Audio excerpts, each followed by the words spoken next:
Hold up, hold up.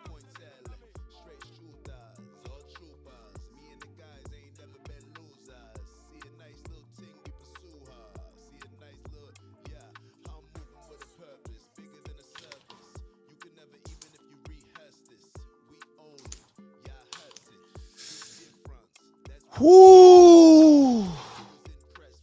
Grand Rising, big bro. Shout out to big bro Doug in the building, man. Always tapping in early. Appreciate you, big bro. I know we got to catch up. We got to catch up soon, man. I feel like I'm playing catch up all day. I know we got to catch up. This is yo, Grand Rising, Unc. Grand Rising, Unc. I hope you on standby. I may need you today. Well, actually, we'll talk a little bit after, but this one today, let me turn the music down for just a little bit. This one today, I need to be very personal and just have a combo with y'all, man. Yeah, for a lot of different reasons. This one today is going to be very personal. And when I say personal, maybe personal is not the best word to use. Maybe genuine. It's going to be a very genuine conversation that I have with y'all. It's going to be the elephant in the room. We're pretty much only talking about Israel, Iran. Let me turn this music off.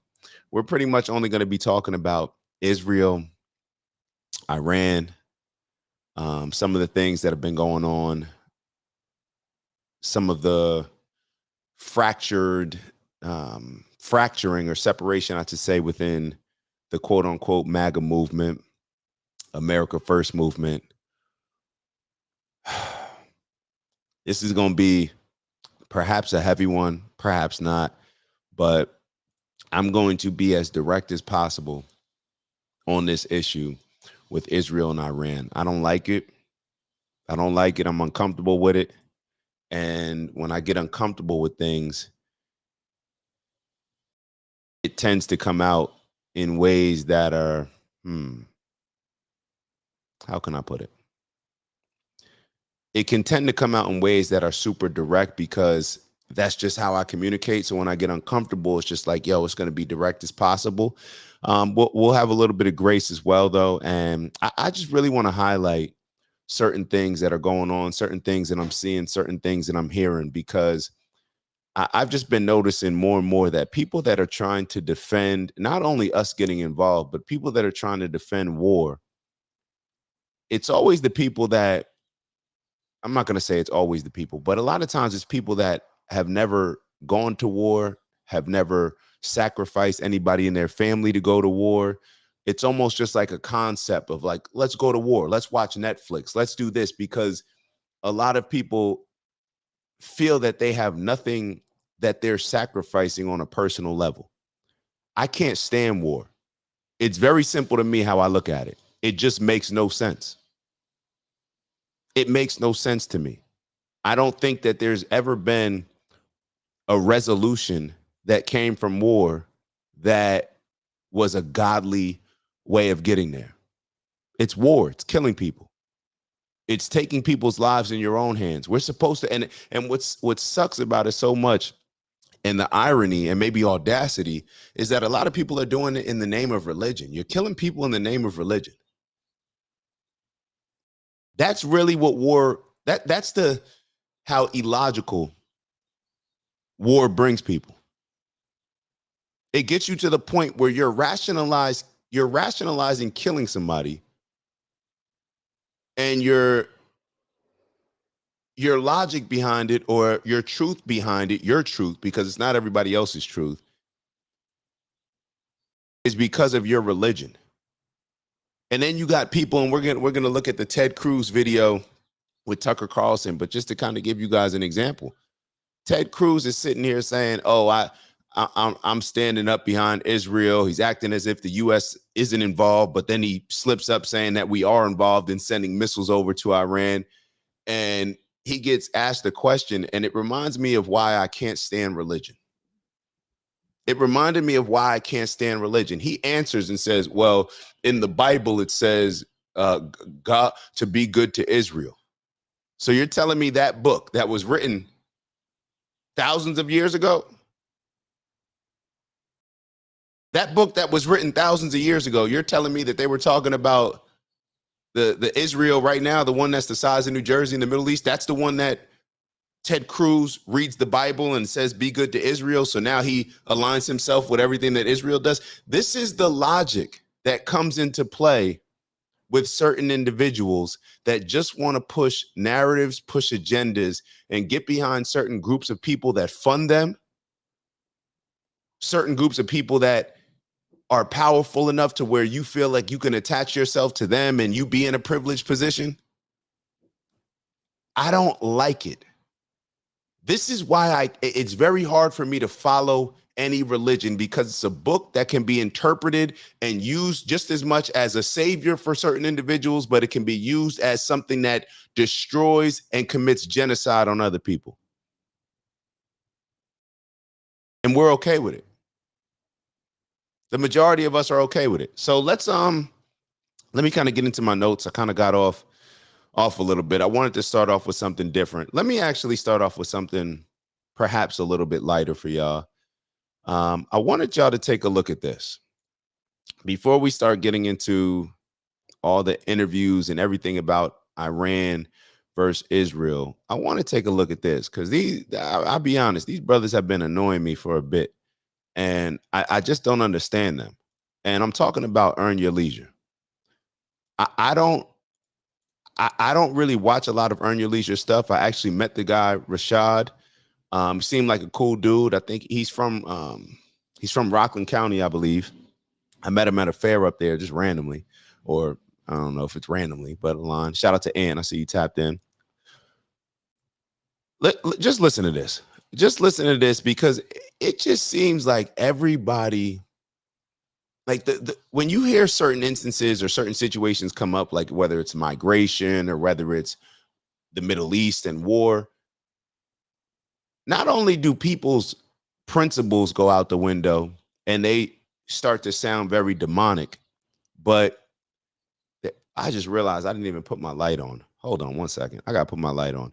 But I'm going to let you guys, give me a second. Give me a second. My bad. I'm a little off today. I had the light set up on the bike. Give me a second. Give me a second. And do me a favor. Actually, when I'm getting this light, do me a favor, share this and send to your favorite group. Send to your favorite group. I promise you, this will not be a show that you're not engaged and locked in with. Give me a second. Give me a second.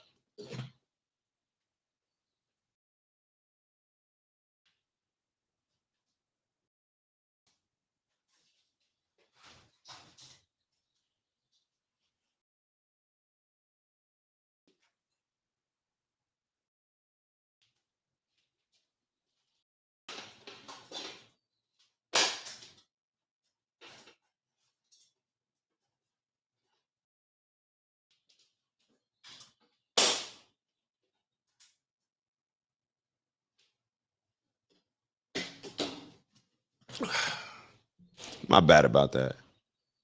No need to apologize. Oh, okay, Siri. Siri said no need to apologize. No need to apologize. Give me a second. Give me a second.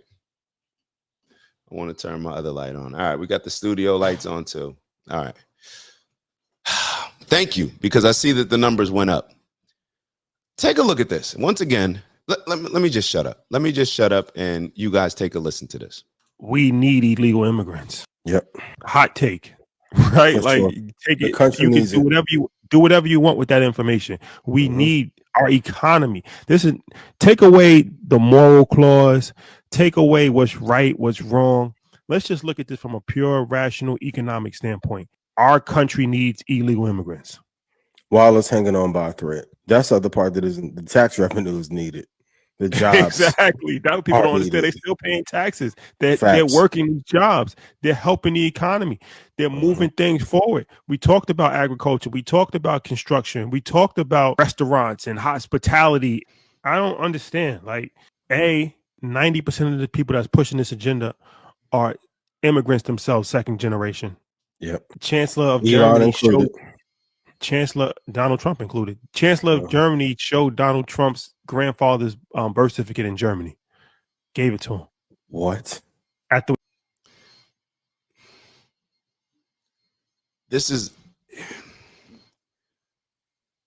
These were the cornballs in high school. I'm being honest. I'm sorry. That's just my interpretation. These were the cornballs in high school. You're trying to compare illegal immigration and drawing some type of correlation to Donald Trump, the Chancellor of Germany, because Donald Trump's grandfather was from Germany. Like, do these individuals think we are stupid? And you're trying to rationalize something that is illegal. There's plenty of people that come here legally, and I'm getting ready to show you a video of one right after this before we get into all the Israel-Iran stuff. Plenty of people come here legally. And he feels that he can correlate illegal immigration. So he could say something, a hot take, talking about, oh yeah, we need illegal migrants. They pay taxes, some of them. They're helping to work the fields. But then he tries to justify it and pander to his audience, because it's like, oh, well, I can say this, but if I just say something bad about Donald Trump, then the audience will still be with me on this. So because Donald Trump's grandfather is from Germany, we should incentivize for all illegal migrants to be able to come here. Anybody can come here. This is very cornballish behavior. This is the problem that I don't know why people decide to push certain narratives, to push certain agendas, to just align themselves with particular groups. It's almost like these independent platforms are turning into mainstream news outlets in a lot of ways, because the whole point of having your independent platform was the ability to be able to say whatever you want to say, stand on whatever it is that you feel that you need to stand on, without the influence and control of sponsors, people that pay commercials, your boss up above. But it's like a lot of these platforms get so big and they fear, it's almost like when you make so much money, your fear of losing it grows so much more. If you got $100 to your name, you got a certain level of fear losing $100, but chances are if you got $100 to your name, you probably had zero to it maybe a couple weeks ago, maybe 50. That it's a lot different than having $1 billion to your name and having a lifestyle that's built on having $1 billion, having different employees that work for you that you got to make sure that you can, all these different things. Now the risk of losing that, it's a scarier risk. So now you're willing to compromise your principles, compromise your morals, violate the rules. If we live in a ruleless society, a lawless society, what will we have? Based on his logic, we might as well just let anybody in. This is the stuff that panders to victims, that plays into the whole narrative of, oh yeah, I'm for the people. So this way he doesn't have to actually probably say what he actually feels, which is like, yo, there's a law, so you kind of got to abide by the laws. If you don't like the laws, then you got to change the laws. You can't just accept 10 to 14 million illegal migrants coming in here, while at the same time, the majority of Americans are complaining as if the government doesn't have enough of an infrastructure, money, financial backing to take care of the actual Americans here, the veterans, the homeless population, all these different things that come up from time to time. But then it's like, oh yeah, and bring more people in. Well, we're going to pay for their schooling. We're going to pay for their food. We're going to pay for their housing. It doesn't make any sense. There are legal ways of doing things. And if you violate rules and laws, what do we stand on? Your moral compass is far superior. What he's saying is his moral compass is more superior than the majority of us. So therefore, he should be able to determine that, oh, well, this particular law will let people violate, but some of the other ones that we don't like, we won't let people violate. Let's keep going with the rest of this video. This is cornballish behavior. Cornballish behavior. Let me see what Unc wrote, and I think Ant had something. Hold on. Laughing my ass off. I thought that every time they go on the Joe Budden podcast, I never understood their rise. Bro, I don't understand it. I don't watch a lot of their stuff. It comes across as very emasculated, and I'm being nice saying that with one of them, and I don't know what's going on here. I don't know what's going on here, but this is a very emasculated take. Bro, men stand on rules. That's what men do. We stand on rules, whether they benefit us or whether they're detrimental to us, whether they hurt us, whether they help us. Men stand on rules and principles. As soon as men violate and don't want to stand on rules and principles, a society is gone. It's done. And it starts off small, and then like most things, it snowballs because you let somebody get away with one thing, and then what ends up happening? This is not a complicated issue. This is men not simply saying, hey, the rules are the rules. It is what it is. But instead, you have a certain group of people that are pandering to people saying, hey, we should stand up for these people. You should stand up for yourself because you're here illegally, but so what? There was slavery. Donald Trump's grandfather's from Germany. What does that have to? Let's keep going. Unc wrote, it is true that most of them that abduct people's social security numbers end up paying taxes if they're getting paid by check. The problem is most of them are getting paid by cash. Unc, the problem is they're here illegally. Slavery was good for the economy. Should we justify slavery because it's good for the economy?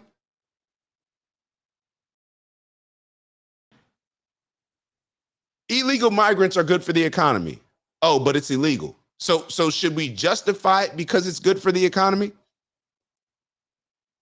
The problem is the rule. This is not a personal thing with migrants. It's not a personal thing with anybody. When we have these laws in place, at least when I'm speaking on it, it's not personal. It's like, yo, that's the law. Change, like, there's certain ways that you can go about trying to change a law. That's one thing. But I don't know. Ant wrote, independent platforms are the new TV channels. Slow Burn wrote, started out with good intentions. As always, the money made it into something you depend on and protect. I don't understand it. It would be like saying, just because I need 100,000 to buy a house, I can go steal that from a bank. Ain't that the same thing? That's what I'm saying. So basically, in order to get a desired result, we can justify violating laws, violating rules. And perhaps that's where we're leading. Perhaps that's where we're going to when this purge comes. And when this purge comes, we're going to see how we got finessed and manipulated and bamboozled because we're not prepared for it. The majority of people that are acting as if they're ready to violate laws and have a lawless society, you're not built for that. I'm not built for that.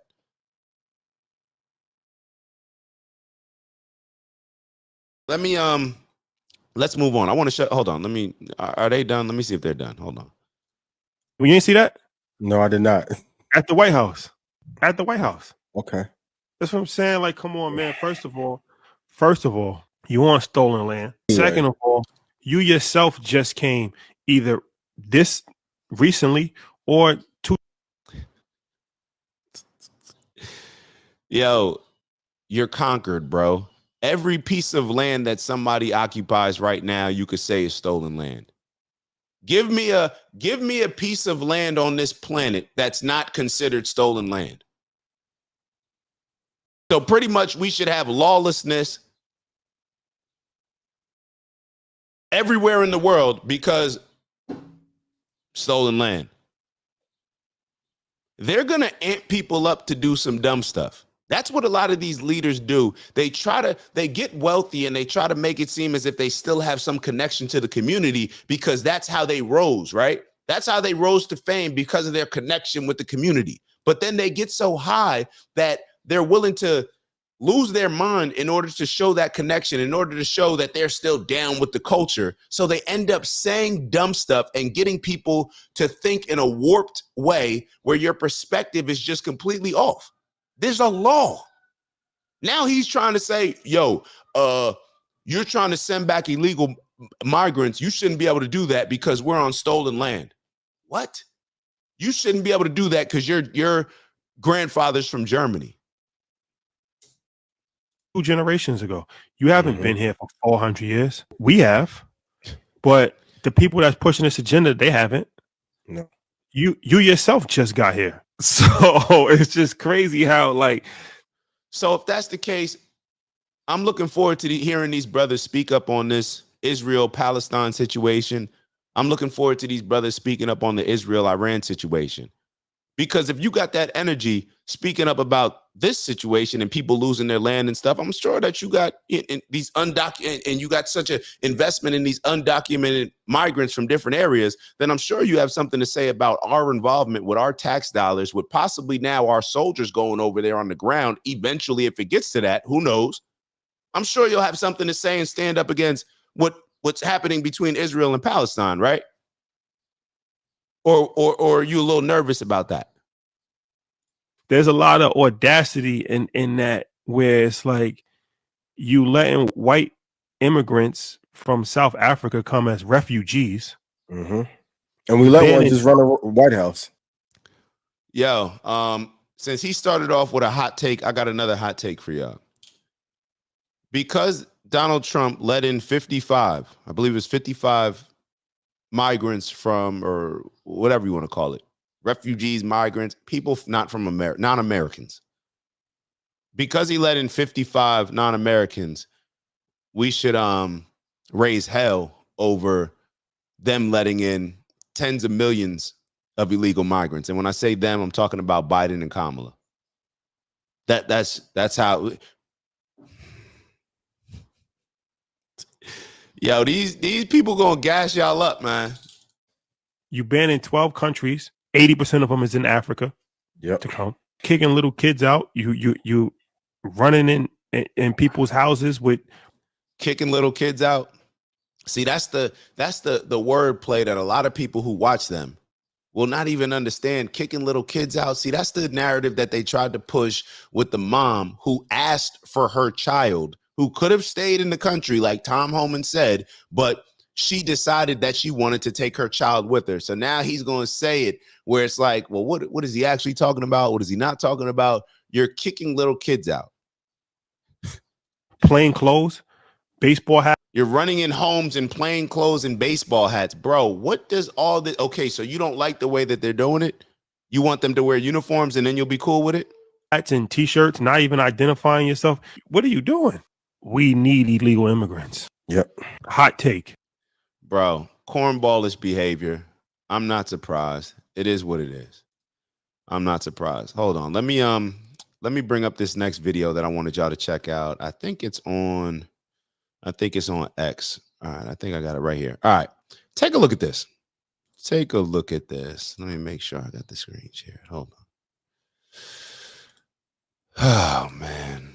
It's going to be one of them days. I can already feel it. It's going to be a make or break show. I can feel it. You're an immigrant. You're an immigrant in this country. Yeah. Did you have a visceral reaction to what they're doing, what ICE is doing, when you see the videos of it? Well, I tell you, you said that the immigrant, I'm so proud. You see how she tried to set up the question?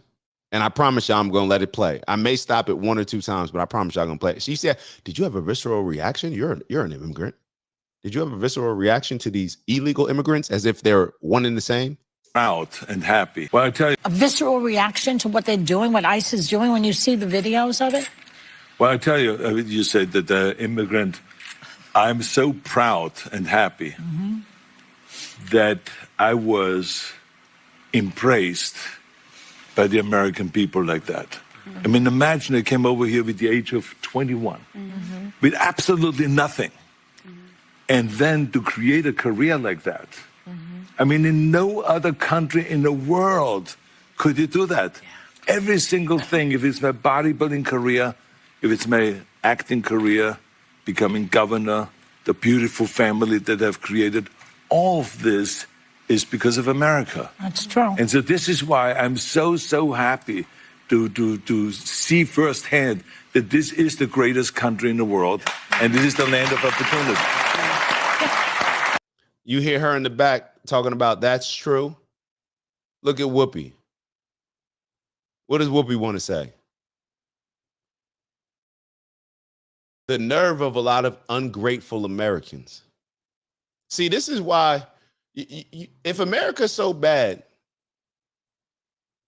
one, why is everybody trying to come over here? Why are they risking their lives, risking the livelihood of their loved ones to come over here?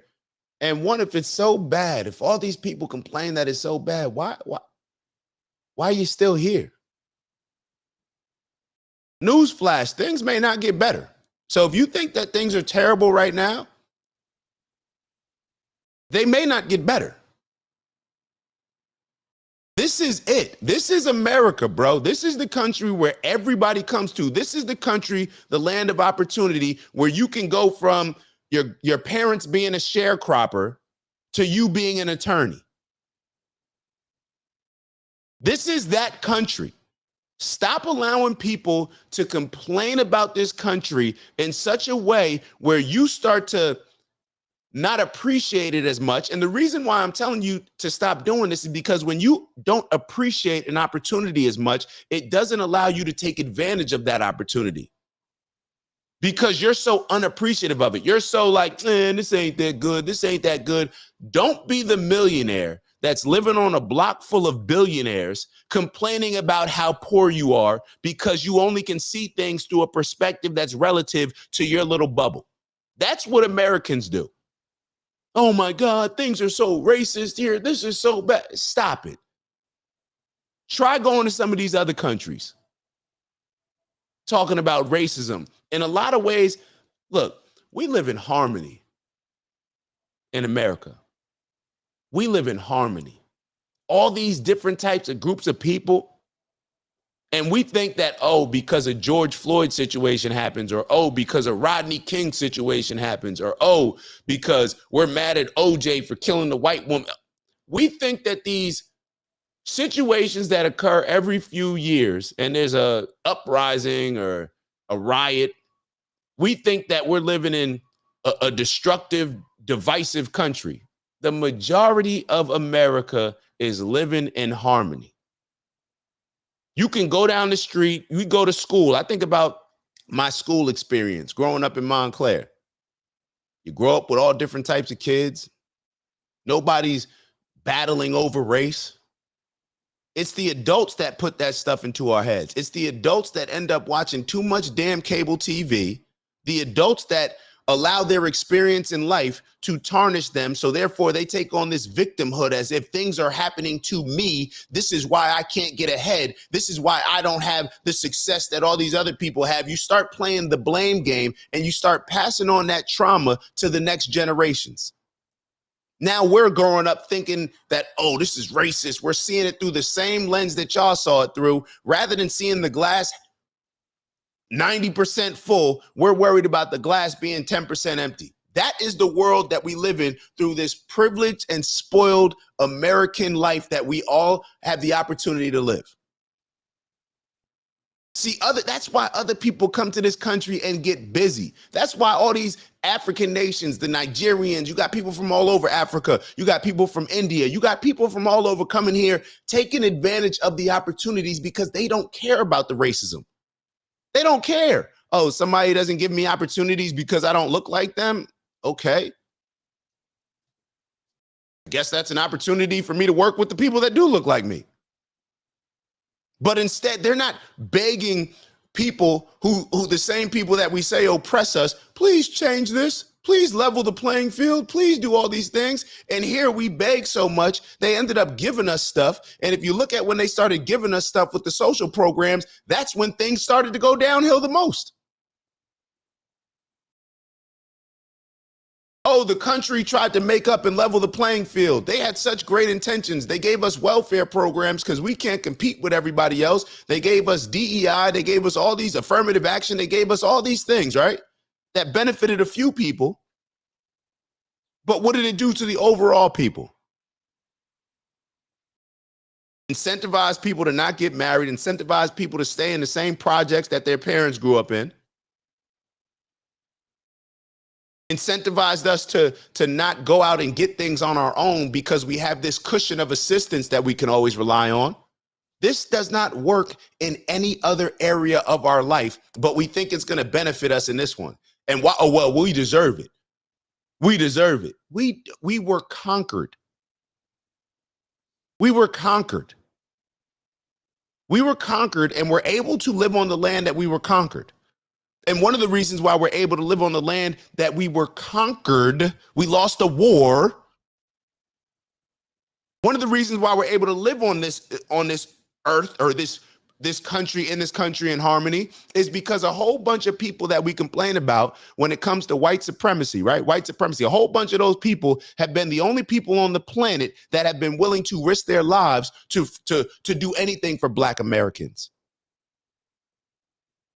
I've said this before. I didn't see a whole bunch of people in the Caribbean or people from African nations coming over and riding boats over to come save us from slavery. Some of the nations that even knew it was going on, because they were some of the people that sold us in the first place, working with Portugal, working with all these other people that brought slaves to the Americas. I didn't see all these other people who came to save us. I didn't even see enough Black people standing up from the research that we've done, what's taught to us. The fake quote with Harriet Tubman, I freed thousands of slaves. I could have freed thousands more if they even knew they were slaves, right? Isn't that, y'all know the fake quote. I'm saying fake because I don't know if it's real or not, but a lot of people say that it was just made up, but it sounds pretty truthful. When you look at what's going on right now, because a lot of people still to this day continue to choose to be slaves. But why can we live in this world? Who stood up and decided to take arms? Who decided to risk their lives? I didn't hear too many Nat Turner rebellions. I'm sure there were a lot more than we've heard about. But Nat Turner was the exception. That riot went on for what, a day or two? The rebellion? Now, you can sit here and say that they did it for whatever reason. Cool, I'm not arguing that. I'm not saying that people just did it for Black people. I'm not saying that at all. But who else has been willing to risk their lives for any benefit when it comes to Black people besides Americans? If you give me a group of people, please write it in the comments. Who has stood up for us? And I'm not talking about standing up for us as we frontline the civil rights battle and you got a few people on the fringes who are either running the organization like the NAACP while the Black people frontline it, but the white people created it and run it. I'm not talking about that. Who here has been willing to stand on the front lines and risk sending their kids off to die for Black Americans? We are entitled because these people gas us up to think that we are worth more, that we deserve more. Maybe worth more too, who knows? You're worth what you earn, right? People gas us up to think that just like they gas up these migrants, the same people that gas up Black people to be victims are the very same people that gas up these illegal migrants, people that come into the country illegally. They gas you up to think that you have a right to be here. Protesting America with a flag from a country that you're claiming that you fled because that country was so bad.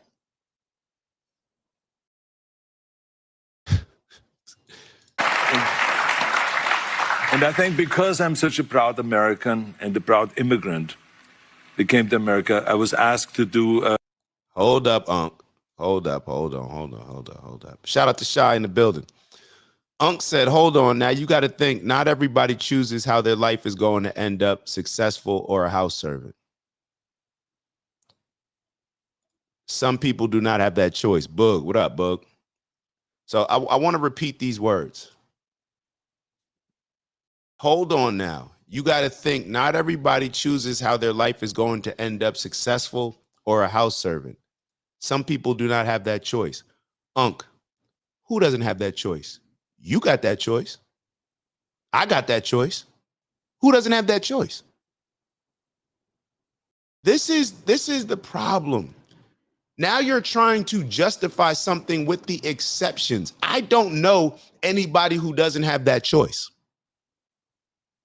Somebody give me a name. Somebody raise their hand and say, I don't have a choice in whether or not I'm successful or not. Somebody, I'm going to wait for somebody to answer the question. Unc, you the one that said it. Who didn't have, Unc, I hope you're not talking about the movie Straw.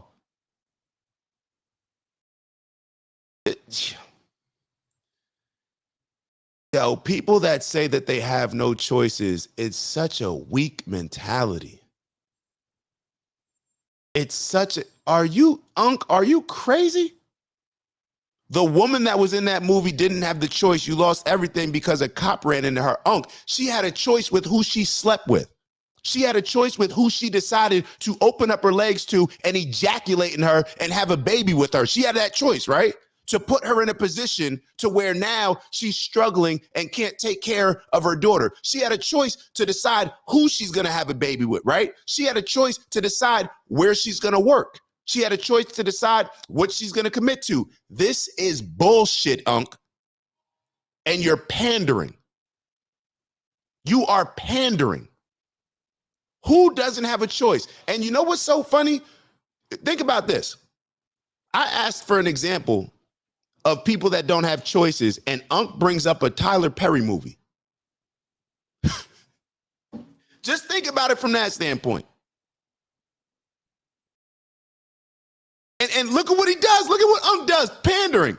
Come on now, you know them women that will fall for a nickel if you tell them it was a dime. Unc, the nerve of you. And see, women will hear that and think you're standing up for them, but what you're really doing is saying that women are stupid. And that's a choice. If you want to be stupid, if you want to make dumb decisions, that's your choice. Unc, what are you talking about? This is insane that we put. Let me get back to it. I asked for an example of people that don't have choices. And Unc brings up a movie role from Tyler Perry. He brings up a movie role. If y'all saw the movie, it's so over dramatic and exaggerated and just plays into every single type of stereotype that you can imagine, the most extreme versions of it. And that's the version that Unc brings up. Unc, tell me somebody in your life. Tell me somebody in their life who doesn't have choices, or somebody tell me somebody in this group chat who doesn't have a choice whether or not they're successful, who it's not your decisions.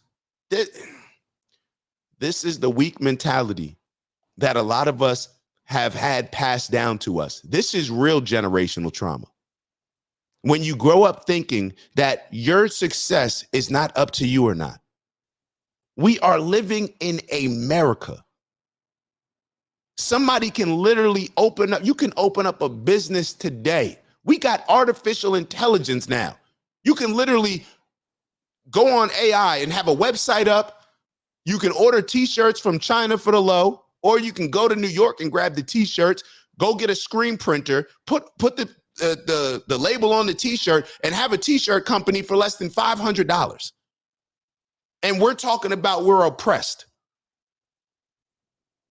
Let me see what Unc wrote. I'm 60. I've seen that happen in real life, not to point to where the girl ended up getting blown up in a bank. Tell me their name, Unc. Don't tell me you've seen it, man. Tell me who in your life. Everybody's seen some, oh, I saw that happen. I saw that. Who did it happen to that's close to you? And that's the thing. When you see something from afar, it's totally different. People in your real life, your family, your sisters, your brothers, your aunts, your uncles, you know damn well that the reason why a lot of them are or aren't successful is because of their decisions. Anybody can look at a situation from afar. Oh, yeah, I've seen that girl. I've seen something like that situation growing up in the Bronx. I saw something like that. It's decisions. And if you grow up in a shitty environment, if you grow up with a shitty upbringing, a lot of those decisions are the decisions that your parents made. But you can't just live in those decisions and use that as a blanket or an excuse to why you don't become successful moving on. At a certain point, when you're 20, maybe. How about when you're 30? How about when you're 40? Can you go to Barnes and Noble, read a book, learn something, educate yourself? Can you do all these things? I just interviewed a cat who was he's about 30 years old right now. He was 22 years old. We're dropping this interview. Shout out to Brandon Stanley. We do our two peas on the pod show. We usually drop the episodes on Thursdays. We just interviewed a young man who was facing over 100 years in life. They offered him a plea of 25, and he had a public defender, and he decided to take his own life, and he decided to put his life in his own hands by representing himself as a 22-year-old locked up. Ended up, what I would say, beating the case, got 5.5 years, represented himself. His plea was 25. He was facing over 100. That man got out, did his 5.5. I can't wait till y'all see the interview, because when you see him, everything is up. Everything is an opportunity for him. He appreciates everything. He was talking about a cup of coffee as if it was some like lean or something like that. And I say that in a way where it's like, you see a lot of people love their lean. He's like, I got my high off of coffee. Because he has a different appreciation for life now. Now, a lot of people getting out of his situation could say, yo, my life is over. I'm a felon now. I served 5.5 years. I'm behind. I grew up in the hood. I don't have a support system. They can make any excuse that he wants, but his mentality is, nah, it's up. Literally, yo, when he was talking about the 5.5 years that he had to serve, even him going into the situation, he's like, yo, I was facing that. I'm finna walk, literally word for word. He was talking about 5.5 years. I'm about to walk that down. I started crying. I'm like, yo, dude has an entirely different mindset. And that mindset is what has helped him become successful now that he's not locked up. Everything is decisions and choices. Some people have harder decisions and choices to make. That's life. So what? Some people are born and they grow to be 6'5". Other people are 5'11" and try to make it to the NBA and try to make it in professional sports. It's going to be maybe a lot harder than somebody that's 6'8". It is what it is. This is, oh my God, bro. I just don't know. Yo, this is what I've learned. And we're about to move on. What I've been learning more and more is that people can create whatever narrative in their minds to justify however it is they want to feel. We're seeing this happen with Iran and Israel and Palestine. We see this happen in our day-to-day lives. Whatever. You remember that old saying where it's like, whether you think you can or you can't, you're right. People will justify anything. You can come up with whatever narrative. You can come up with a story in your mind. You can come up with a movie scene like Unc just brought up. I'm asking a question about real life, and well, Taraji P. Henson in Tyler Perry's movie, she didn't have many children. What?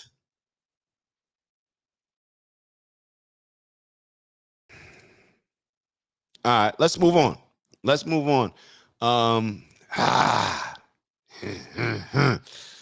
We're getting ready to get into it. All right, so all right, I actually prayed before this show. I don't think I've ever done that before. I prayed before this show. And without getting into the exact prayer, I just prayed that my words come across in a way that's effective, genuine, and as many people as possible can receive it in a way where they're not triggered to the point where they completely push it to the side, but they can just process it. That's what I want. So let's get into it. All right, so I'm actually going to start off with this video. Is it already being shared? All right, I'm going to start off with this video. So this was a video that, as you can see, it says, In Iranian parliament, MPs burned the American flag while chanting death to America and threatened to use a nuclear bomb against the American homeland. I think Iran actually is an American problem. So I clicked on the video.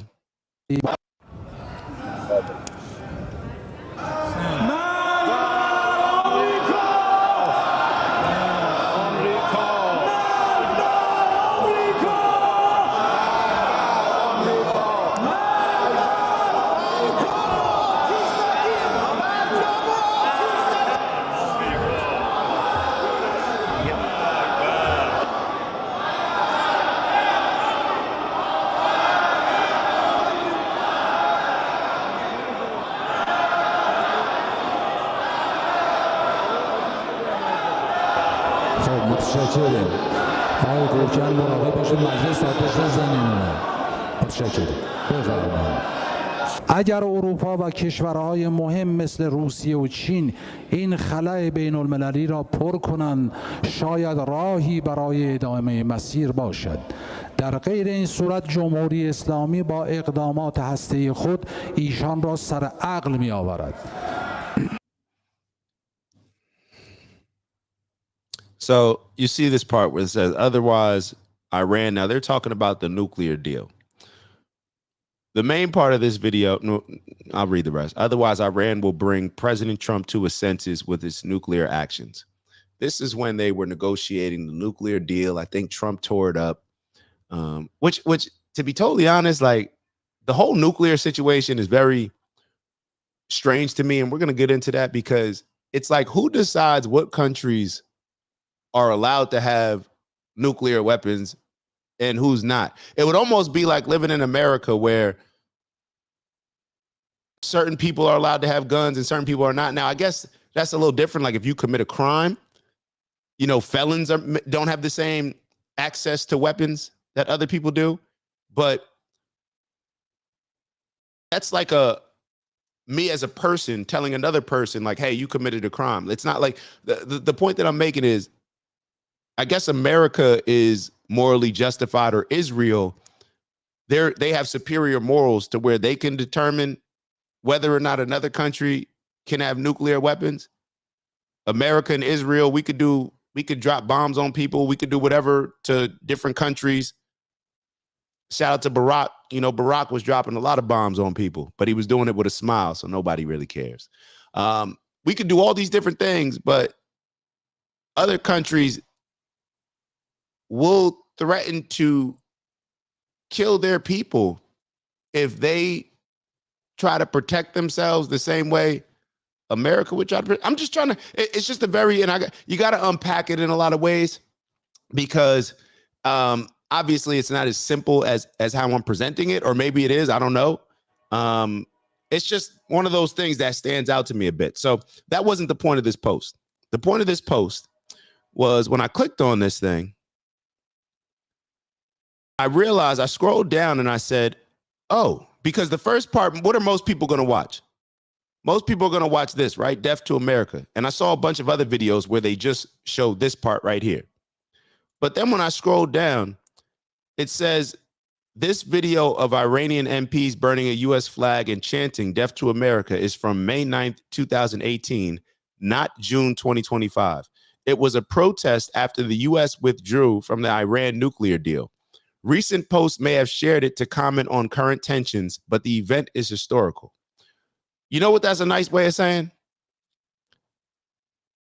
People are trying to use videos from 2018 to rile people up so Americans would feel comfortable supporting Israel in killing Iranians. This is why I say we can find there's so many different videos. It's funny, I went on yesterday, a couple of my Zionist friends' pages, and I saw some of the things that they were posting. I saw some of the videos, and I'm like, oh, shoot. Some of these videos, I'm seeing like people in Iran, them celebrating. And maybe I should have had the videos queued up. Maybe I should. I don't want to go to the exact person's post because then I'm highlighting what you know what I mean. A close friend of mine, what they put up. So I don't want to do it that way. But I'm looking at them posting certain things, and from that post, you would think that, hey, everybody in Iran is happy that Israel's attacking. And it's just about the government. It's not about the people. I saw a video of like a bunch of young girls where they were taking off their headdress and celebrating. I don't know what they were celebrating. I couldn't understand what they were saying, but the video was presented in a way where it's showing the celebration of Israel getting busy. But then I started to watch other videos and I realized that, wait, Israel, there's a whole bunch of Israelis that want Netanyahu out of there. And that they had just had a vote where I think they just lost by two votes where it would have forced an election. And based on a lot of the polling that this person was presenting, they were saying that Netanyahu would lose and that Israelis want him out of there.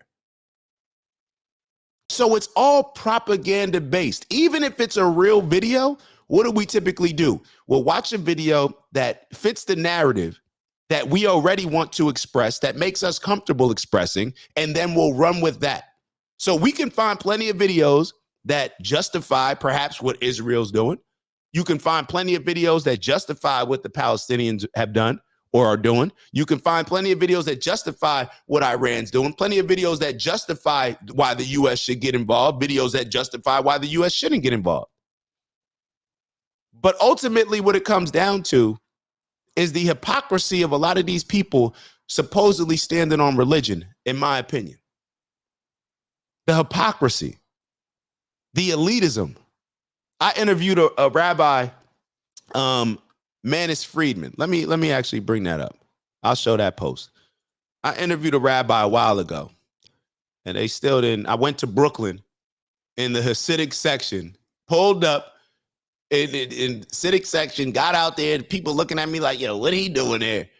Went into the rabbi's house, did an interview. They still didn't put out the whole interview. So that is what it is. But neither here nor there. This is one of the most popular rabbis on hold on, am I writing his name wrong? Hold on. This is him. I don't know why. Here we go. Here we go. So I started to look at some of the posts that he was putting up. And it says, we are the chosen people. And I'm like, what? Like, wait.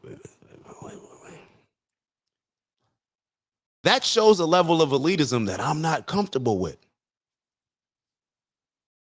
Are y'all comfortable with that? And to me, it presents Jewish people and Israel in a light that y'all think y'all are better than us. I'm not saying that y'all do. But what I'm saying is when you have very relevant people, just like black people, right? We're judged based on some of our most relevant people, right? Nobody got an issue with that. I talk about it all the time. So I'm going to keep the same energy when I'm talking about y'all. Just like a lot of y'all talk about us.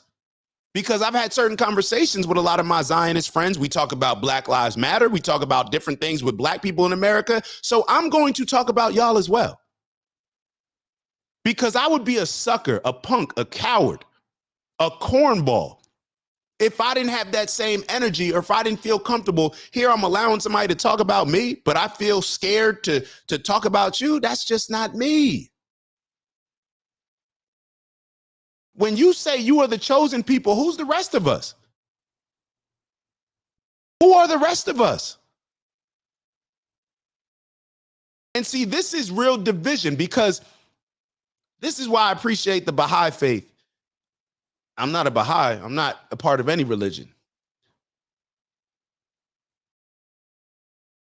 This is why I appreciate the Baha'i faith, and perhaps I think Buddhism may be like this, even though Buddhism may not be a religion or considered a religion, however you want to put it.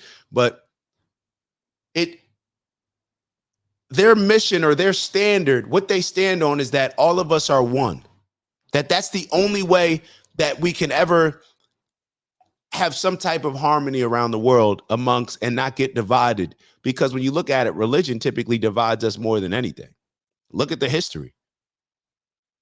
We talk about the transatlantic slave trade. Have any of y'all researched the Arab slave trade and what the Arabs were doing, running through Africa, enslaving people in a way that was way more vicious than what people were going through in the transatlantic slave trade? Way more vicious, almost, I believe, was like longer than twice as long, maybe even 3 times as long it occurred, but it was in the name of religion, converting people, right? That's what they call it. This is elitism. Elitism. And you know what's so funny? A lot of y'all folk that when people were running around, and I was one of them, running around screaming Black Lives Matter, a lot of y'all were saying all lives matter. All lives matter. And you know what? Now I'm one of them. All lives matter. That's what I stand on. But I don't see a lot of y'all that were running around screaming all lives matter, willing to stand up to Jewish people saying that they're the chosen people and say we're all the chosen people. I don't see that. So it's easy to pick on the little nigga, right? The little Negroes running around. It's easy to pick on us, right? But I don't see that energy the same way when it comes to the elite, right? Running around saying that you're the chosen people. Black people, y'all, people had an issue with black people saying Black Lives Matter based on what was happening to black people and what has happened to black people in this country.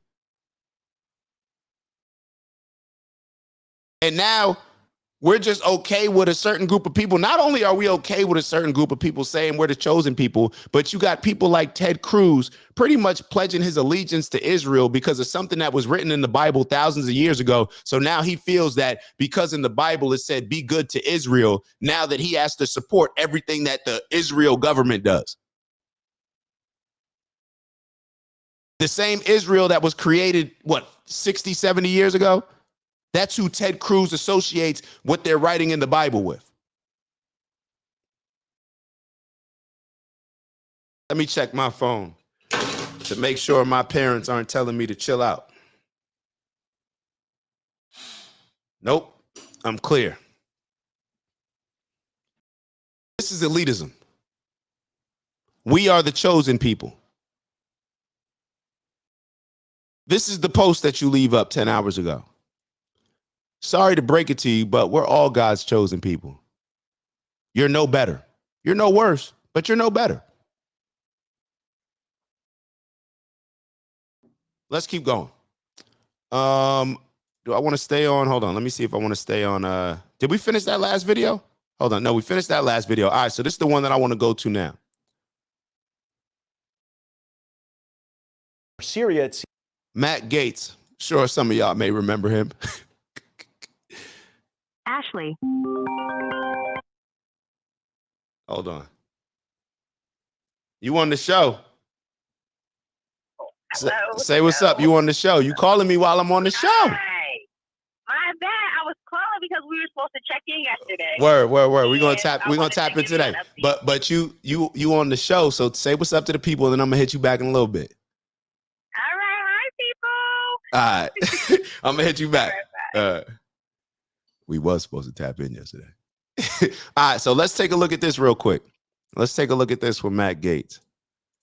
I just got her involved in something. Now people gonna go back and look at this video, start flagging her. Right. Israel didn't kick their regime change habit with Iraq or Libya or Syria, it seems. They need another fix. But Matt, this isn't a regime change war. It's about Iran's nuclear program. I wish that were true, but it's not. Congresswoman Marjorie Taylor Greene opined that maybe Netanyahu is so feisty about regime change in Iran because he was facing regime change in Israel. It's not being reported enough that on Thursday, they held a vote in the Knesset, and it was only by 2 votes that Netanyahu won. If he had lost, they would have had another election in Israel, and the polling shows that he would lose if an election were to occur today. That vote happened last Thursday. And then Friday, Israel attacked Iran. That's why the bombs are falling. And it seems very political. Here's how you know this isn't about Iran's nuclear program. We aren't taking these steps to force denuclearization where the threat is higher and the leaders are even crazier. Take North Korea. North Korea's nuclear program is a far greater threat to the United States than Iran's. It is not even close. I know, I've had the briefings. I was on the House Armed Services Committee for 8 years. Iran has neither the bomb, the delivery system, nor the re-entry vehicle that you would need for any intercontinental ballistic missile to launch and re-enter orbit. North Korea has all three. North Korea could launch a nuclear weapon at mainland United States today. And we've probably got the ability to knock it out of the sky, but Iran can't even get their bird in the air. Iran's Death to America chant isn't really my bag, obviously, but Kim in the Hermit Kingdom points to U.S. cities like Los Angeles and San Diego and Seattle on maps, and he openly discusses wiping off major U.S. population centers from existence. Of course, we aren't looking to drop 100 bunker busters in the mountains of North Korea. President Trump took other brilliant diplomatic steps to constrain North Korea's hostilities. And the same could be done with Iran. But Matt, Iran has kicked out IAEA inspectors. There could be portions of their nuclear program that are secret. A nuclear secret in the Middle East. How about it? If the world is interested in a secret nuclear program in the Middle East, there is a country that won't allow any international inspectors. Israel. Israel has a nuclear weapon. Did you know that? I do. They allow no inspections. They are fully secretive and clandestine about it, and the Americans are fully aware. You know what? I don't even blame Israel for this. If they want to develop a nuclear weapon, if they had the blessing to do so secretly, I'm not in judgment of that. But to drag the world into a regime change war over secret nuclear weapons, when you have secret nuclear weapons, is a bit hypocritical. That's the point. That's the point. Netanyahu for years has been coming to the U.S. He came during Barack Obama's presidency, tried to convince America that Saddam Hussein had weapons of mass destruction. They didn't. We got in a war that went on for 20-something years, I believe. We exited in the worst way, leaving all of our weapons to the very people who are now threatening us with those weapons. See, what I realized with a lot of stuff, what happens with like the whole Middle Eastern conversations is because a lot of us will have opinions on certain things, right? And it's more of a simplistic opinion. But people will always try to convince us, well, you don't know the exact details of, yeah, I don't know the exact details. I don't know the exact details. So you think because I don't know the exact details, I shouldn't have an opinion? But my money should go over there to support it? But the United States of America should be sending our planes over there? The United States of America should be getting involved? I saw somebody try to rationalize it the other day. I think it's Ted Cruz, and I think we'll go in this interview when we finish this.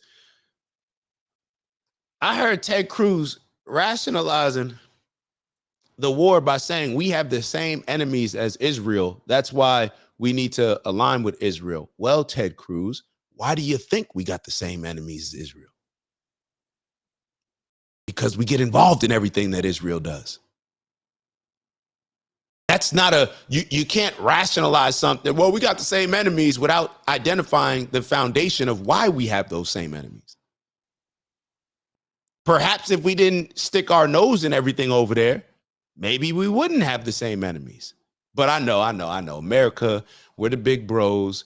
We got to get involved in everything. So I get it. I get it.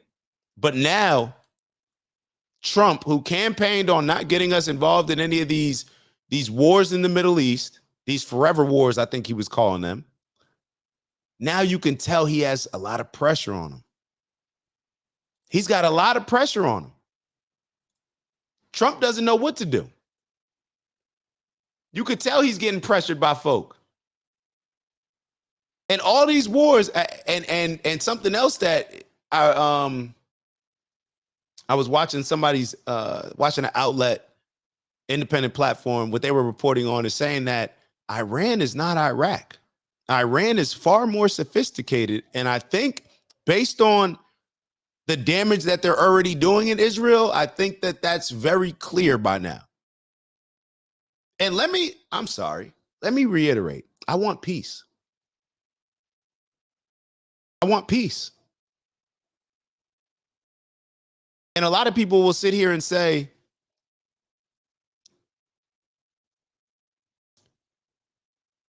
peace through strength. And they'll interpret it in a way where it's like, well, we got to go to war sometimes to get peace. And I actually had a text earlier where a buddy of mine said that there are two basic reasons to fight. One is to protect and the other is to destroy.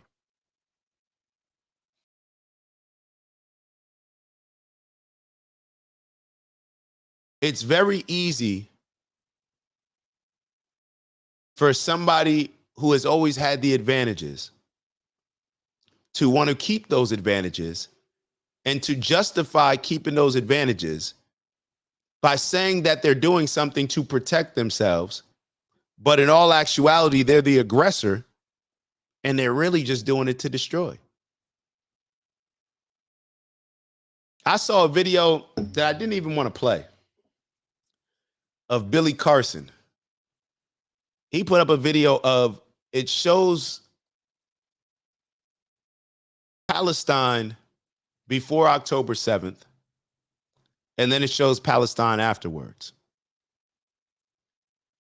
If this video, like, you guys look it up on your own, I'm sure you can find it. If this video doesn't break your heart, or you have any type of empathy and sympathy for this, just to stand back and it's like, we don't have to say who's right and who's wrong. This is wrong. And you can say who's right and who's wrong. I don't mind saying it. Y'all know that. And Queez just wrote, is Israel the reckless little bro that often puts big bro in confrontations that they instigated?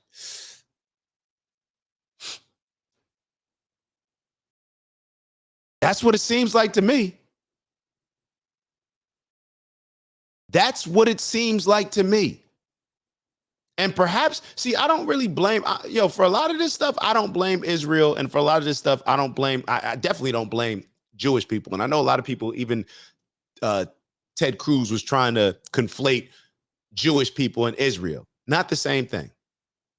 Israel is a state, a country. That's like me saying, oh, I'm a part of a certain religious group or ethnicity, however you're identifying Judaism as. So therefore, because I'm a part of a particular group, I'm going to justify everything that happened.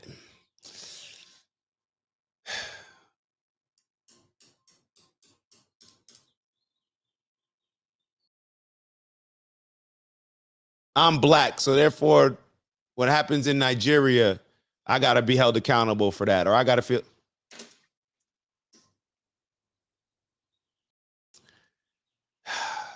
We're in a rough place. But Queez, to that question, and I noticed you didn't put a question mark, so I'll take it as such. That statement, I agree with. And matter of fact, you know who else agrees with this statement? Netanyahu. Because Netanyahu, I've been hearing him over the last few days talking about trying to incite people, rile people up. Yo, this is what Netanyahu did. And Tucker Carlson calls out Ted Cruz in the interview, and Ted Cruz exposes Netanyahu. Netanyahu's been running around saying what? Oh, well, this country, Iran, or these countries, they really want we're just the little brother. We're just the little brother. Like, we're just the little enemy. The United States, y'all are the big enemy. That's what he's running around saying. So if that's the case, then doesn't that show what I'm talking about when I say that Israel is getting us involved in certain things, and perhaps we have these enemies because of our support with Israel? But Ted Cruz is rationalizing us supporting Israel because we all have the same enemies. Well, why do we all have the same enemies? Netanyahu trying to gas people up. Netanyahu, they put this speech on all over television where Netanyahu is going around saying that, yeah, they tried to assassinate Trump twice, making it seem like the Butler assassination attempt and then the golf course assassination attempt, making it seem like it was Iran. Then when Tucker Carlson pressed Ted Cruz on it, Ted Cruz had to say, oh yeah, Netanyahu misspoke. You misspoke? You're telling American people that Iran is responsible for the assassination attempts against our president, and Ted Cruz, a senator of the U.S., is saying, oh yeah, he misspoke.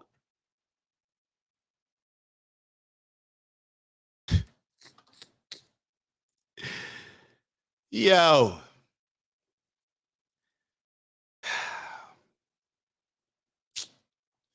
Let's keep going. Let's see what Matt Gaetz, let's let Matt Gaetz finish up. President Trump is the kind of guy who never gives up on a deal. Throughout his life, he's probably made deals and made lots of money on them, even when others walked away or didn't see value in a transaction. So here's a deal. Oh yeah, Unc, stop playing with me. Saying if I can't say it, stop playing with me. You playing with me when you say stuff like that. If I can't, no, that is what he says. He said that they're the great Satan and Israel is the lesser Satan. That's what I just forgot the word. Stop playing with me, Unc. You know what we do here. You know what we do. We keep it real. We keep it real. We keep it real. All right, let's keep going. How about Iran and Israel both give up their secret nuclear weapon programs? If Trump got that deal, he wouldn't only get the Nobel Peace Prize, they'd probably name it the Trump Peace Prize forevermore. And it's not that crazy to think about Israel denuclearizing. Look at the model in South Africa. South Africa denuclearized right before they stopped being an apartheid state. Prominent voices in Israel and America have called for Trump to recognize Israel's sovereignty over Judea and Samaria, which some people call the West Bank. If that happens, Israel will have to let the 5 to 6 million people who live there vote. And they don't want to do that. I'm not calling Israel an apartheid state. Right now, I don't think they are. But if they are ruling the West Bank, as the neocons would suggest, then the South Africa model for denuclearization is not totally off base. There's a certain bravado at the beginning of a Middle East regime change war. There's enthusiasm, bold predictions of swift victory, and usually a total misunderstanding of what happens next. And the leading voice championing regime change wars for decades has been Fox News. We must do the right thing. Saddam is evil and a threat to the world. He must go. Look We at should have that. just taken 1441 and rammed it down Saddam's throat. It is dangerous to allow an evil dictator to remain in power. Now, if you want a chance that Saddam would never use those deadly weapons, that is your right in a free society, and I respect that right. But I don't want to chance that. Saddam Hussein is the largest army in the Middle East, all right? He has developed these weapons for no purpose. He doesn't need them defensively, all right? He doesn't need them at all. He's used them, as you know, all right? And he's invaded 2 other countries. But this isn't enough for you to have him removed. I think you're dead wrong. I don't think that there's any reason on this earth that that man should remain in power. In the end, Saddam will be removed from power, and the world will be a better place. So, Bill, why don't you send your sons? Why don't you send yourself over there? Why don't you go over there and go fight it? Why don't you go remove Saddam? This is what these people on the news that just talk about war so casually because they're not the ones that are actually fighting it. You know what it reminds me of? Hold on. Let me bring up this. Let me see if I could bring up. Y'all know what I'm about to bring up. Y'all know what I'm about to bring up. I'm about to bring up a movie scene. Somebody tell me what movie scene. I'm going to tell you what this reminds me of. Hold on. Is it up? All right. This reminds me of this scene. Hold on. Of all the warlords loved by the gods, I hate him the most.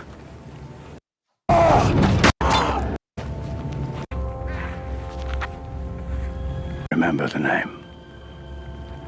The ruler of Thessaly. Wait, hold on. Saved hundreds of... Perhaps you should fight.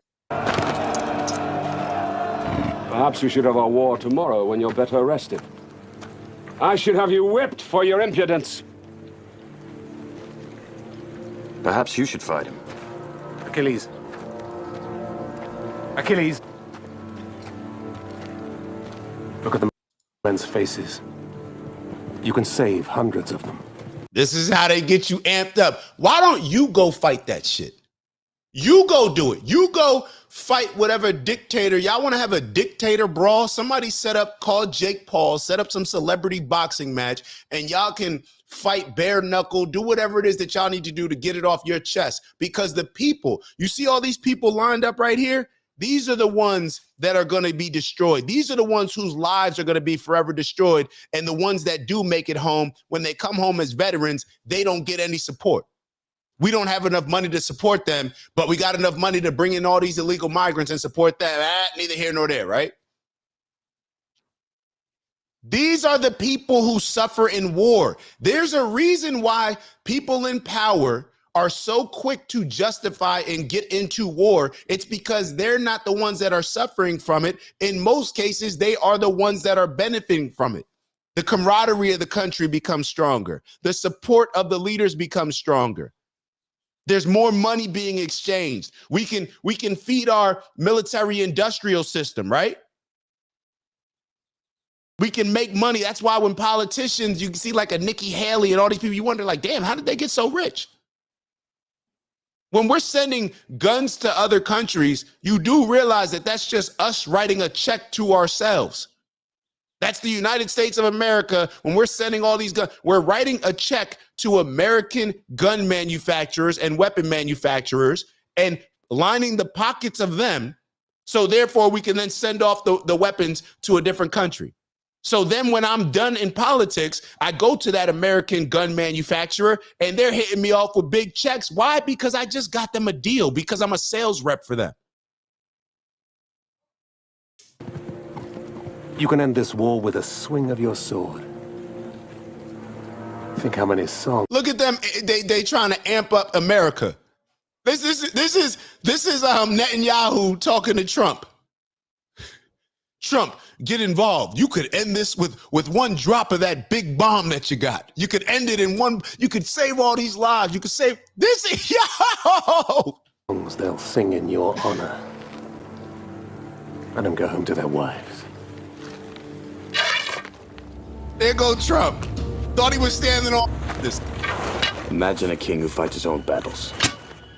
Wouldn't that be a sight? Imagine a king that fights his own battles. Wouldn't that be a sight? This is what happens. Look at these fat, pathetic looking men who are sending these strong men, courageous men on the front line of the battles who got families at home. And now we're going to send them to die. But nah. America's going to pull up. So now Achilles, America, has to sacrifice or risk his life, right? Because even in case you didn't see Troy, even Achilles dies, the ultimate warrior. There's casualties that are going to happen. This is what I see happening. And what I wanted to say earlier is that I don't completely blame, or let me say this. I don't know if I was getting ready to say I don't completely blame Israel or Zionist. Definitely don't completely blame Israel, because there's a lot of people in Israel. Let's be clear. There's a lot of people in Israel that don't support what the Israeli government is doing. We're talking about this entire convo is about the Israeli government. There's a lot of people in Israel that do not support the things that Israel does. Just like with America, there's a lot of people in America, whether case in point, Muhammad Ali getting locked up in the prime of his career because he didn't support the war efforts of America. There's a lot of people in any country that do not support what their country's doing. So we have to accept that and understand that. We have to accept that. So I'm talking, and the reason why I was going to say is I don't place a lot of blame on them.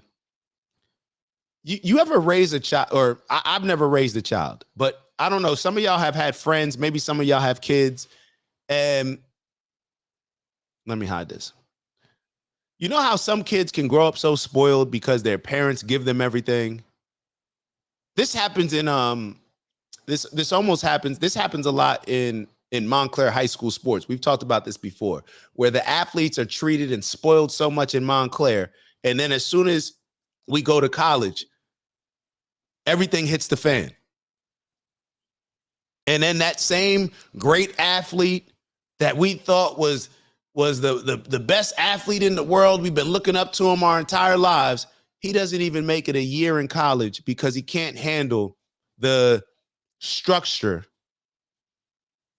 and the discipline that comes along with when you go to college. Everybody was the best kid on their team. Now you're just one of the players. You're not getting the special treatment. Now that player's to blame, absolutely. But what's also to blame is the coddling that has caused that player to develop that mindset. And what am I talking about when I say coddling? I'm talking about me, and I'm talking about you. I've told y'all plenty of times when I speak on these topics, when I mention Israel, when I mention the word Jew, when I mention Judaism, Jewish, something tightens up in my stomach. See, and that happens to a lot of us. And what ends up happening from that is they start to be coddled in a way where this whole way of, just the same way that I talk about black people being coddled and made the victim, the same thing has happened with them because we've enabled it. We've enabled it. I had a buddy of mine reach out. I told y'all the other day, buddy of mine reach out on Father's Day, talking about Happy Father's Day, doesn't even, like, he should know that I'm not a father. But then he writing a text saying, pray for all of Israel. And I'm like, bruh, like, what type of entitlement do you have to send a black American? And I use the word black. I try to use air quotes with that because black, that's a different conversation. But just for conversational purposes, what makes you feel so confident that a black American is on your side? Because you only see it as one side. And that's what America and entitlement and our fear in a lot of ways has allowed you to feel. That's why. You're sending me then we were talking about it in the fam, because I sent the message to my family. I'm like, yo, this is kind of like the issue. Why? I mean, you can pray for whoever you want to pray for, but why are you passing that on to me? And it's almost like a low-key bullying tactic, that, not saying that he was using it, but other people I've seen use it, where it's like, you support Israel, right? Like, well, wait, what do you mean? I support Israel and I support Palestine. So what is do I have to pick or choose? Do I have to decide? Is it one or the other? Is it absolute? Because a lot of Israelis support Palestine. So what do you mean when you want me to say that I support Israel? You mean I support them in anything that they do, no matter what, and will never ever say anything bad about them? Nah, I don't support them in that way. And then they start throwing up the questions where, do you support Israel's right to exist? What does that mean? I don't even know what that means.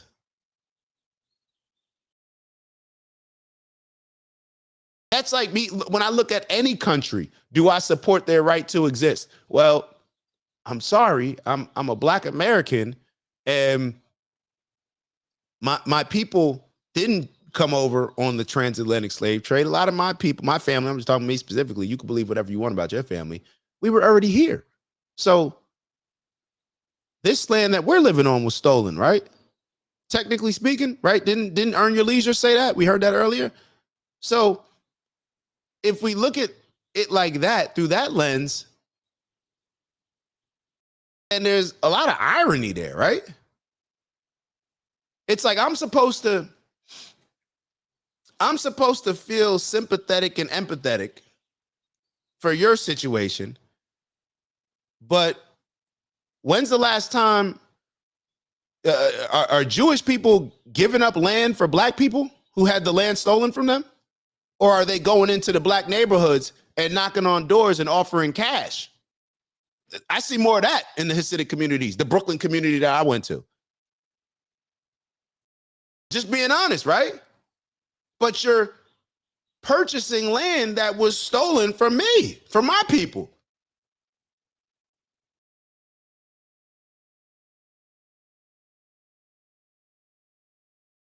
Doesn't seem to add up. So this is why I say there's just a lot of elitism and entitlement across the board. And just like I call it out when it comes to black people playing the victim card, I'm going to keep the same energy. And a lot of y'all may say he's not keeping the same energy. And to be totally honest, I'm probably not. I'm probably harder on black people. And matter of fact, I would say that I am harder on black people because there's still a piece of coward. There's still some coward in me. Just being totally real with y'all. I want to protect my job. I want to protect my livelihood. I know who I work with. I know who has a lot of power in this country. I know who runs YouTube. Here I am trying to build a YouTube platform when I know the people that run you, hey, we're just being real. But if I don't say it, then not only am I being a bad friend to my Zionist friends, because I'll give you an example. I'll give you an example real quick, just to show y'all how much of a coward I've been in these situations. I told y'all before about my buddy, close friend of mine, and he actually went over. He's Israeli Jewish, lives in Miami, probably been the most helpful person to me in Miami. I love this dude. I'll be totally honest. Like before this situation happened, like that's my bro. That's still my bro. But you know what made me feel like our relationship wasn't as close as I thought it was? It's because I behaved like a coward in some ways the last time that we met, where I didn't express the things as strongly as I felt like I should have. I didn't bring up the right questions. And a lot of it was because this man is actively at war. But it's like, when do you tell somebody like you don't agree with certain things that are going on? Do you wait until after the war and say, hey, yeah, you know, I didn't really rock out with y'all doing that before, but well, why didn't you say it then? So we're supposed to get together in the next week or so. I'll keep y'all posted. But shame on me if I don't offer my perspective, my honest and genuine perspective. Because other than that, he's just going to move along thinking like, well, Dak, he agrees with it. He ain't have any pushback. When in all actuality, I'm sitting here just like, damn, like, he's telling me certain stuff and I'm saying, a word, like, okay, like I had no pushback. And not to say that you just push back to push back, but y'all know me, I push back. Especially if it's not something that I'm aligned with. And it wasn't something that I was aligned with. And I used the cowardly excuse in my mind to say, well, I don't know everything about it. I know enough. I know enough to look at what has happened to Palestine and to say that's not godly. And that doing this and justifying it under the name of God is not wrong. It's not right. I think I know enough about that. I can look at it and say, so they kidnapped 100 people and then their country turned into that. That doesn't really add up to me. And that's only if I'm looking at it as if everything started on October 7th. Everything did not start on October 7th. Have y'all heard? I just heard this this story. Let me actually, if you're gonna go in, go all the way in. Let me show y'all this story that I heard, and this is all just based on perspective. And I try to be a little bit balanced, but you can't be balanced with everything because everything's not always balanced. So this is Muhammad Hadid, Gigi Hadid's father, and Bella Hadid. Now, this is just, once again, I want to say, this is just one person's story. I don't know if this is the case with everybody. I really don't. I don't know if this is across the board. I have not researched this. But I also haven't researched some of the things that have been said to us and that have been used to justify us going to war and killing other people. Listen to this story. Listen to this story. The city that my father lived there for hundreds of years with his father and grandfather and great-grandfather and so on. When a ship came from Poland with refugees, Jewish refugees from Poland and Germany, whatever, and they went to several countries first, went to America, and then went to Cuba, and they wouldn't let them off, so they came to Haifa. And funny enough, Haifa is a port that my great-grandfather built, and they had a banner on the side of their boat saying, we lost our homes in Germany and our hope. Don't let us our hope here in your country. So, and they took two families, each took two families, and others did, and they brought them to our house, to my father's house. And they lived with us for 2.5 years. And when my mother was pregnant with me, my mother went to Nazareth to her parents' house. She had me, and I was 9 days old when she came back to Safed to take me inside our home, and we were locked out. The fact I came back home and they wouldn't even let us into our home when my mother begged them to get a shershef or something to put around me, they wouldn't let her, so she moved on down to the refugee camp in Syria somewhere. Tonight I wish...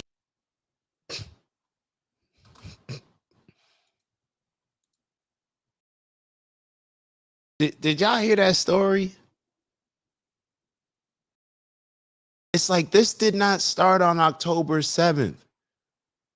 And it's not like it was, what is it called? Eminent domain, when they take property from a group or personal property or whatever property, they take it and they pay you, even though they may pay you a market rate that's not what you think is the market rate, but they pay you. This is not that.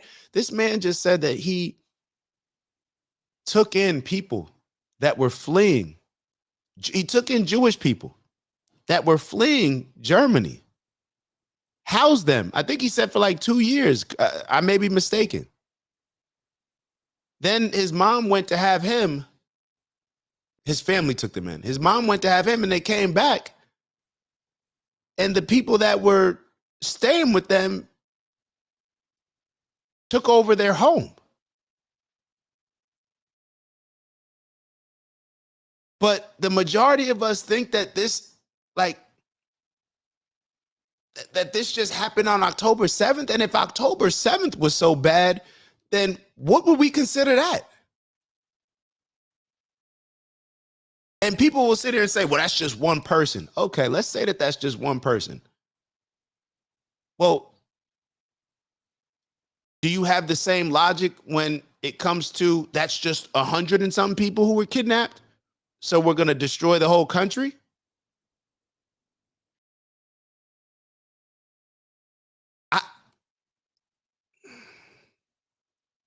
I can't sit on this, yo. I can't sit on this. Trust me. I'm a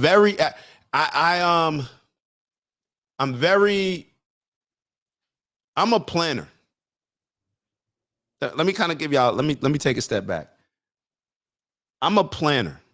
I like things to go a certain way. I like to control as much of things that I can control as possible.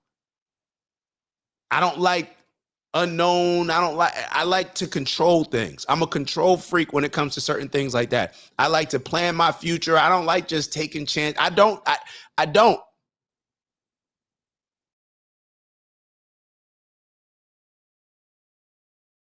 So when I have these conversations with y'all, I know that I'm inviting perhaps, but see, this is where you got to shift your mindset because, and maybe this is a lesson in the things that you focus on. A lot of times they happen. I know that people may think, and I know that I've thought before that saying these type of things could put me in a position where my future could be up in the air or change significantly. But then when I also think back, most of the situations that I've been nervous about happening and probably was so nervous about them happening that they ended up happening, usually there was some growth. There was some good that came from that I couldn't anticipate at the time because I was just so overwhelmed and overcome with the fear. But this is why I don't respect a lot of people in their religion.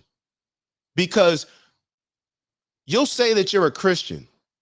You'll worship Jesus. But do you really worship Jesus? Because in my opinion, you worship people by trying to behave and mimic and imitate their behavior in a lot of ways, right? That's what we do with our idols. That's what we do with the goofy ass celebrities that we follow, right? With hip hop culture and all this. Jay-Z wearing a button up, we wear a button up. Hip hop community wearing baggy ass clothes and too big t-shirts. That's what we doing because we idolize them. So people will sit here and say that they're Christian, but it's like, damn, you're not acting like Jesus. Jesus sacrificed, right?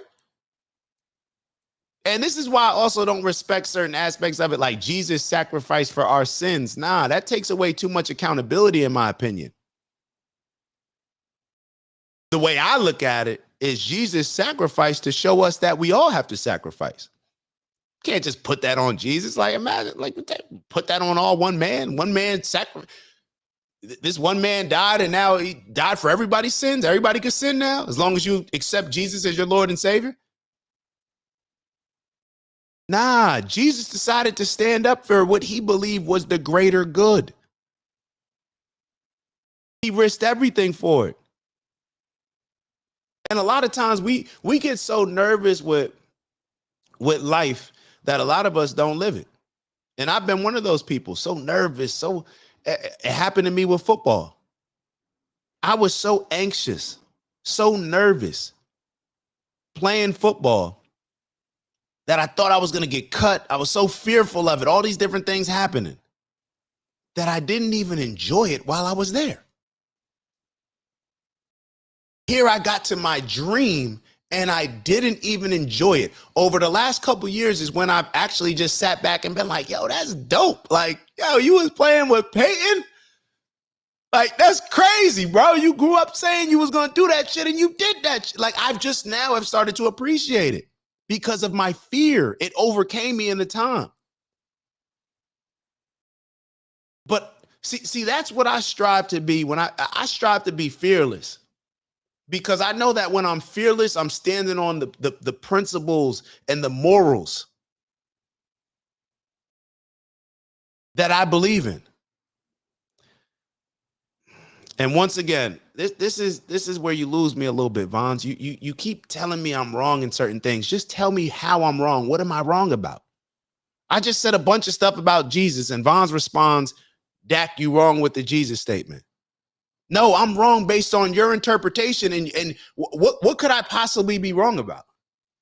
Jesus died for our sins. Isn't that what your religion says? So how can I be wrong by having an opinion, saying that my opinion on it and why I don't respect certain aspects of it is because you place one person to sacrifice and say he died for everybody's sins. And to me, that encourages other people to not feel that they have to act in a godly Christ manner. So please tell me where I'm wrong, Bonds. And it's kind of crazy that they're saying only one person's here, but crazy how you talk about certain things, but more than one person's in the group typing. It's whatever. This is like,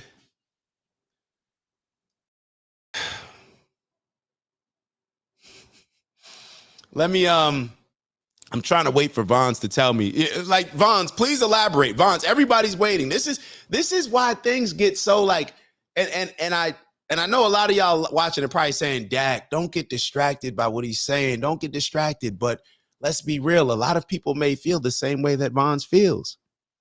So Vons, tell me where I'm wrong about Jesus. What did I say wrong about Jesus? I'm telling you my interpretation. Just like your reverend tells you your interpretation. And that's the problem with it. It's a book. Who says that your interpretation is right? And it also is a book that wasn't written by Jesus, the person that sacrificed for the religion in the first place. It was written by other people, inspired by God, right?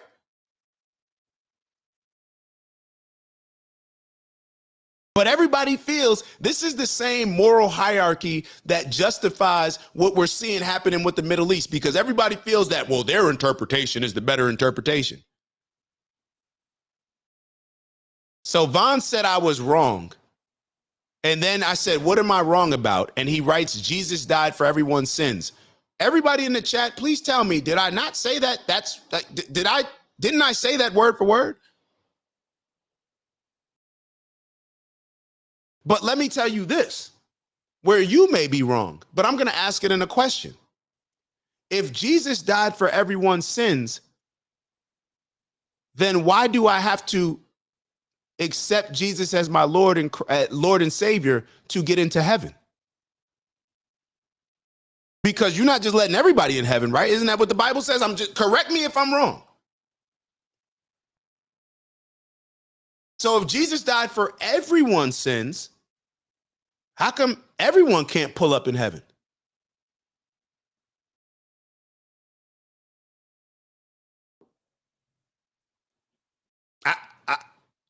And Vons, Vons just called me incompetent. Vons, I'm disappointed that you said that.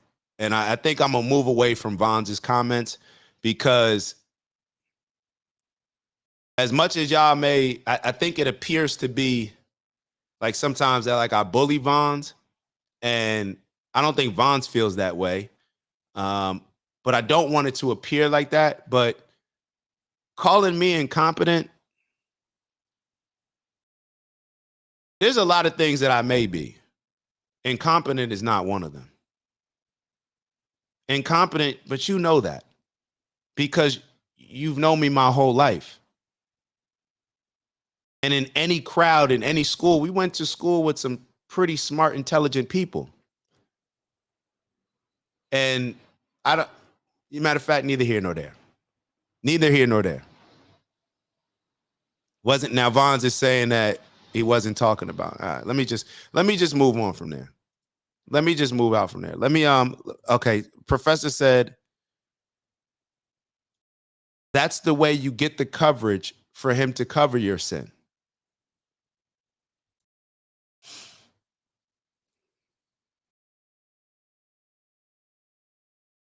I have absolutely no problem with people being Christian. I have no problem with people pledging their allegiance to any religion. But as somebody that grew up Christian, as somebody who's both grandparents involved in the church heavy, you go to Trinity Presbyterian Church and you'll see my aunt's name on the door because my grandparents gave so much money to that church. I grew up in the church. This is just me pointing out an issue that I have. I think that and I'm just going to leave it here. I think a lot of people just say they're Christian and aren't really living it. And I think that the best way to be something is to represent it in how you live, not to pledge an allegiance. We grew up pledging our allegiance to America in school. Does anybody really feel like that was doing anything? I think the best way I think you should be able to look at how somebody lives and say, oh, that's a Christian right there. That's a solid Muslim right there. Based on how they live, not their who they say they're affiliated with or who they say that they accept as their Lord and Savior. That's all I'm saying. That's all I'm saying. I'm going to leave it there. I'm going to leave it there.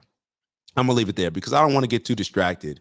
I don't want to get too distracted with it, but show me you're a Christian.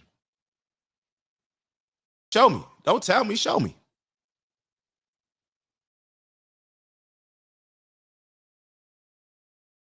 Yeah, Queez, I'm just gonna leave it. All right, let me move on. Let me move on. I forgot where we were even. All right, so I think we finished up. I think we watched enough of the Matt Gaetz. Damn, it's almost 10 o'clock and we just getting into. I got a lot of work to do, but we gonna get into it today. I said, yo, last night this is gonna be the show. This is gonna be the show that makes or breaks the boy. That's what I said. So we're going to go ahead and make it because everything is about decisions and I have my success in my hands. I ain't relying on nobody else. You feel me? It's decisions. You take away an opportunity from me, it's on me to go get another one. That's how I look at life. Let's go to this Tucker Carlson. So I have some timestamps. So y'all won't have to watch the entire interview, but hold on. I think everybody should watch this entire interview from beginning to end because I think it's going to be one that is recognized later on as one of the most important interviews we've had. I really think that. I really think that. And Ant, I'm going to take your advice. I'm going to take your advice. So let me work on doing better about that. All right, let me go to what's the first. I think the first one. I hate even skipping past all this, but we're gonna go to the 29-minute mark. I hate skipping past it because really y'all gotta watch the whole thing. You gotta watch the whole thing. Let me start a little bit before where I had. All right, let's take a look at this. The cost. But let me make a point. We get massive benefits from Israel. Israel shares the Mossad is one of the best intelligence sources on the planet. The enemies of Israel, the people who hate Israel, they all hate us. It's almost a perfect overlap. And so if we tried to recreate, if we're just trying to defend America, we tried to recreate the national security benefits of our alliance with Israel, it would cost, I don't know, $30 billion, $300 billion. So can you elaborate? And again, I'm going into this as someone who's always liked Israel and still does. But I also think at this point, given where we are, it's fair to ask rational questions about what the benefits are. Good. So does Mossad share all of its intelligence with us? Oh, probably not, but they share a lot. We don't share all of our intelligence with them, but we share a lot. It's a close alliance. Do they spy domestically in the United States? Oh, they probably do, and we do as well. And friends and allies spy on each other. And I assume all of our allies spy on us. And that's okay with you? You know what? One of the things about being a conservative is that you're not naive and utopian. You don't think humans are all. Part of the reason socialism doesn't work is the mantra from each according to his abilities to each according to his needs doesn't work. As a conservative, I assume people act in their rational self-interest. So it's conservative to pay people to spy on you? It's conservative to recognize that human beings act in their own self-interest, and every one of our friends spies on us, and I'm not... Do you like it? That's my question. I'm not asking whether they have motive to do it. Of course they do. I understand that, and by the way, I'm not mad at... Ted Cruz is literally explaining why he has the stance that he has on Israel. He said like 3 times there, people act within their own best interest. Self-interest. He's literally describing why he has the stance that he has. This is somebody that receives millions of dollars from AIPAC. The American Israeli, what does AIPAC stand for? I forget. AIPAC. It's the Pro-Israeli Political Action Committee. It stands for it's an American lobbying group advocating for pro-Israel policies. What does it actually stand? Hold on. Why is it not giving me the stands for?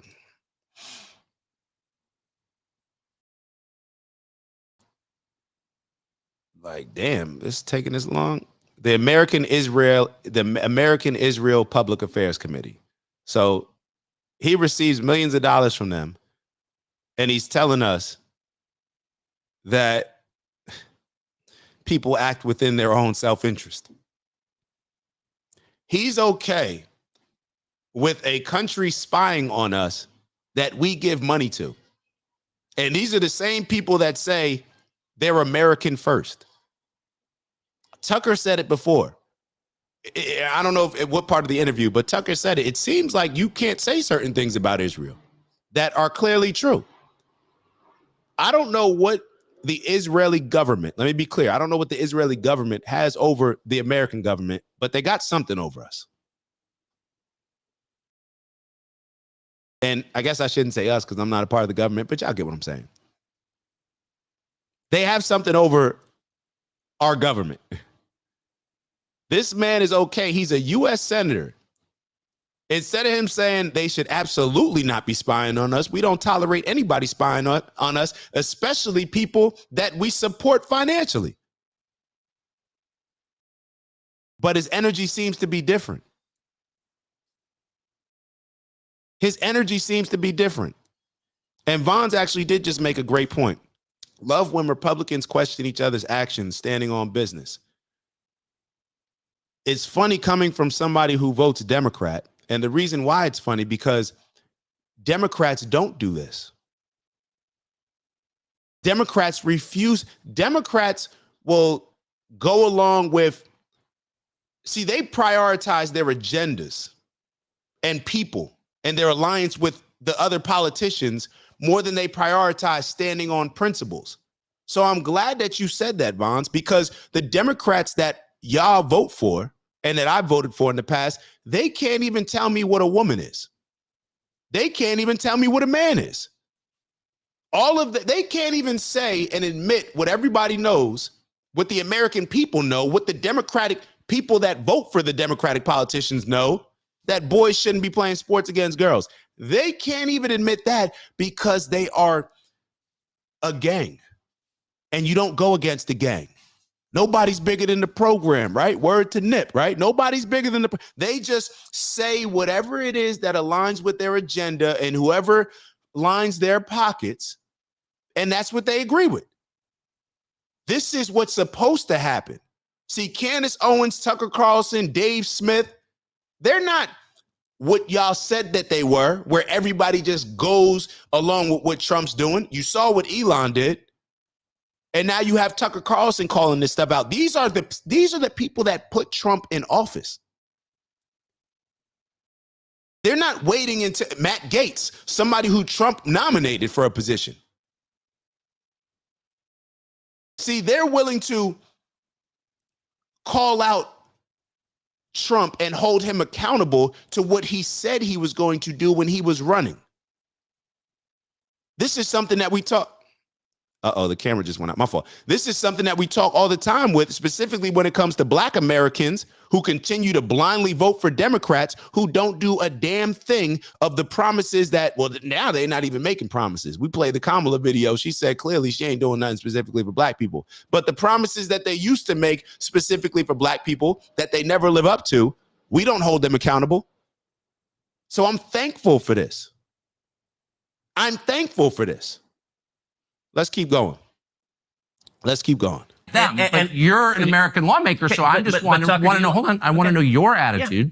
Yeah. You said that your guiding principle, in fact, the only principle, the only criterion. I said guiding, the overwhelming. I wouldn't say only. Is it in America's interest? Is it in America's interest for Israel to spy on us, including on the president?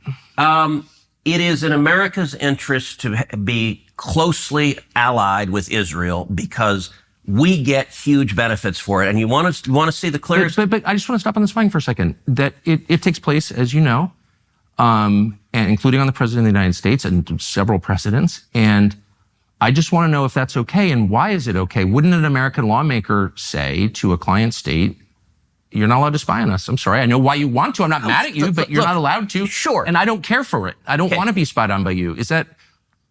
It's kind of weird not to say that, but you don't seem able to say that. Oh, sure, I would say don't spy on us. They're going to anyway. And by the way, yo, keep in mind, I don't know if a lot of y'all peep, but Tucker is in Ted Cruz's house. So for those that watch the interview, they can appreciate what I'm saying, because Tucker dismantles this man. Dismantles Ted Cruz, has him looking like a fool.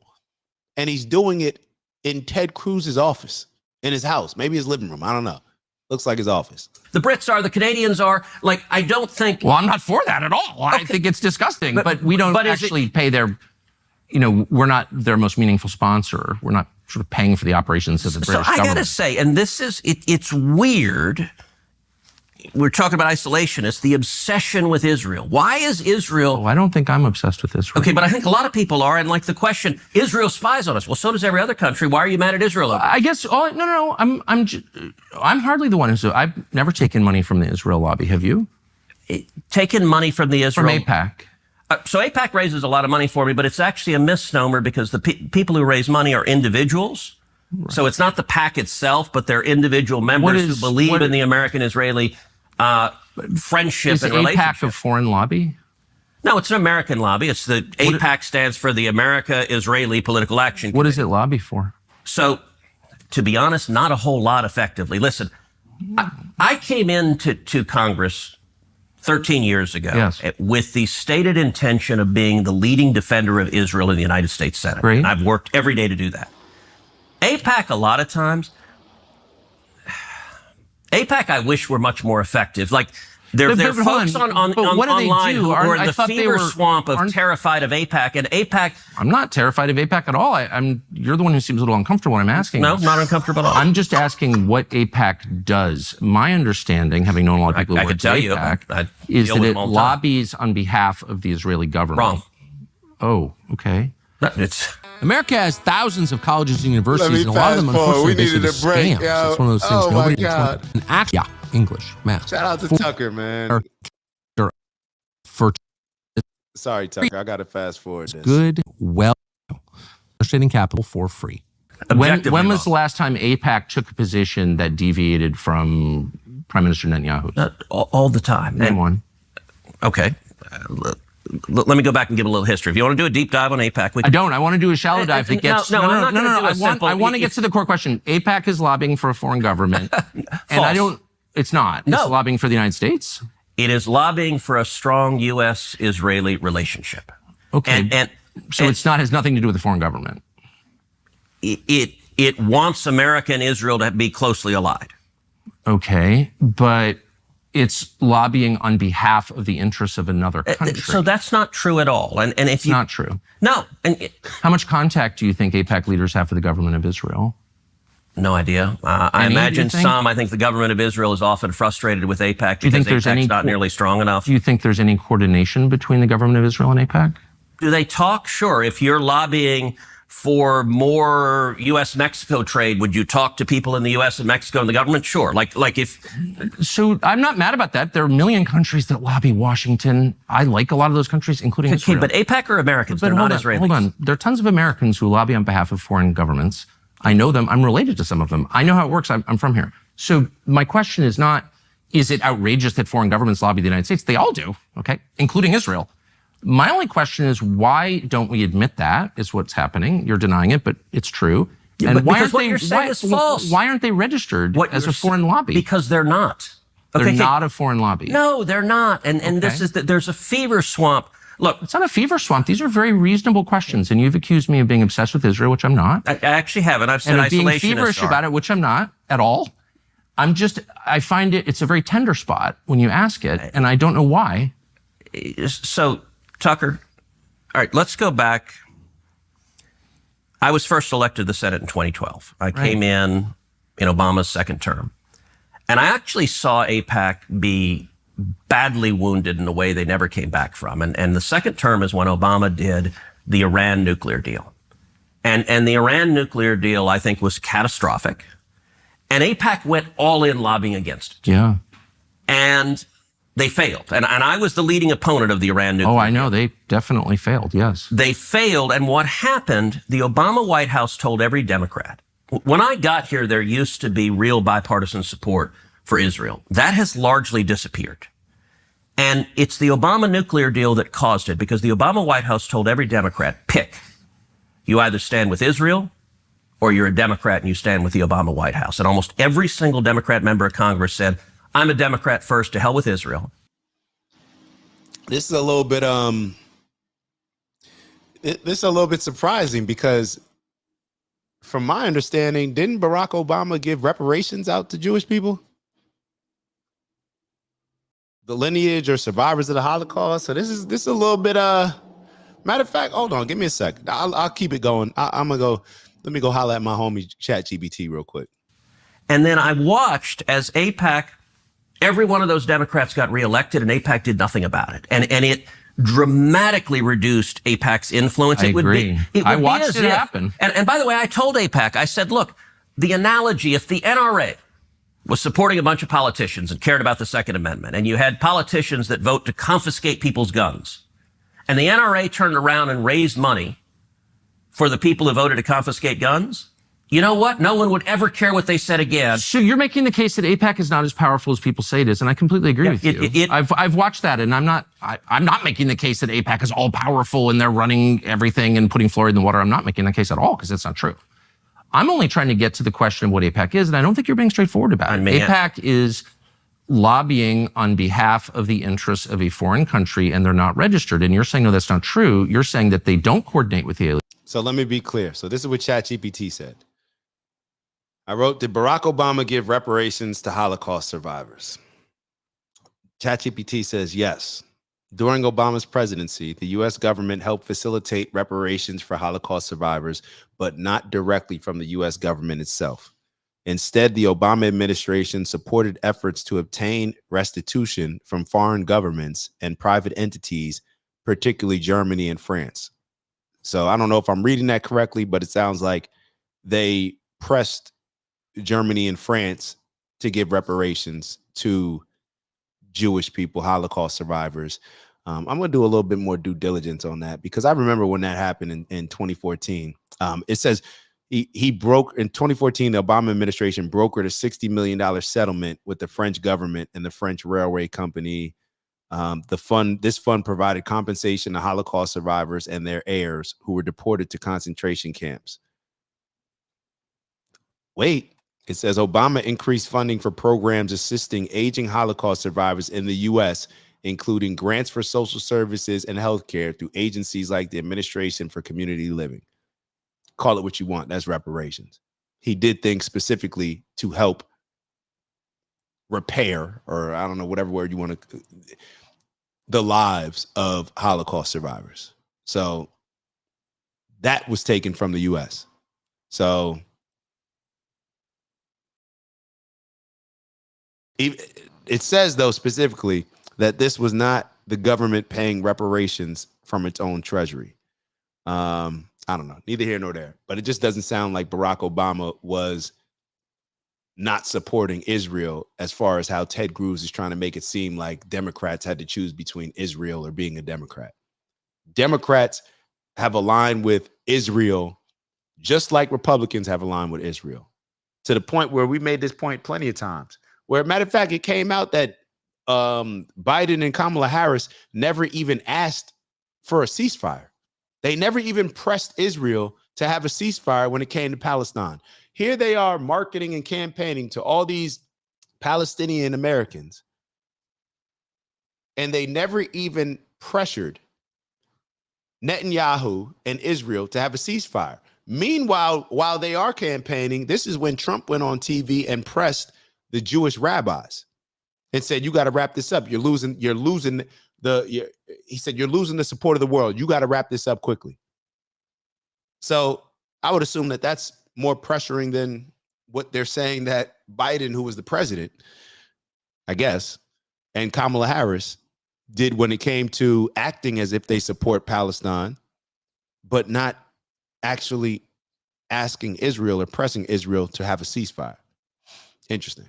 let's keep going. I'm gonna move on to a different time. 42:32. So give me a second. 42:32. To imply that I'm an anti-Semite, which you just did. No, I just said, why is that the only question you're asking? You answer it. Give me another reason. If you're not an anti-Semite, give me another reason why the obsession is Israel.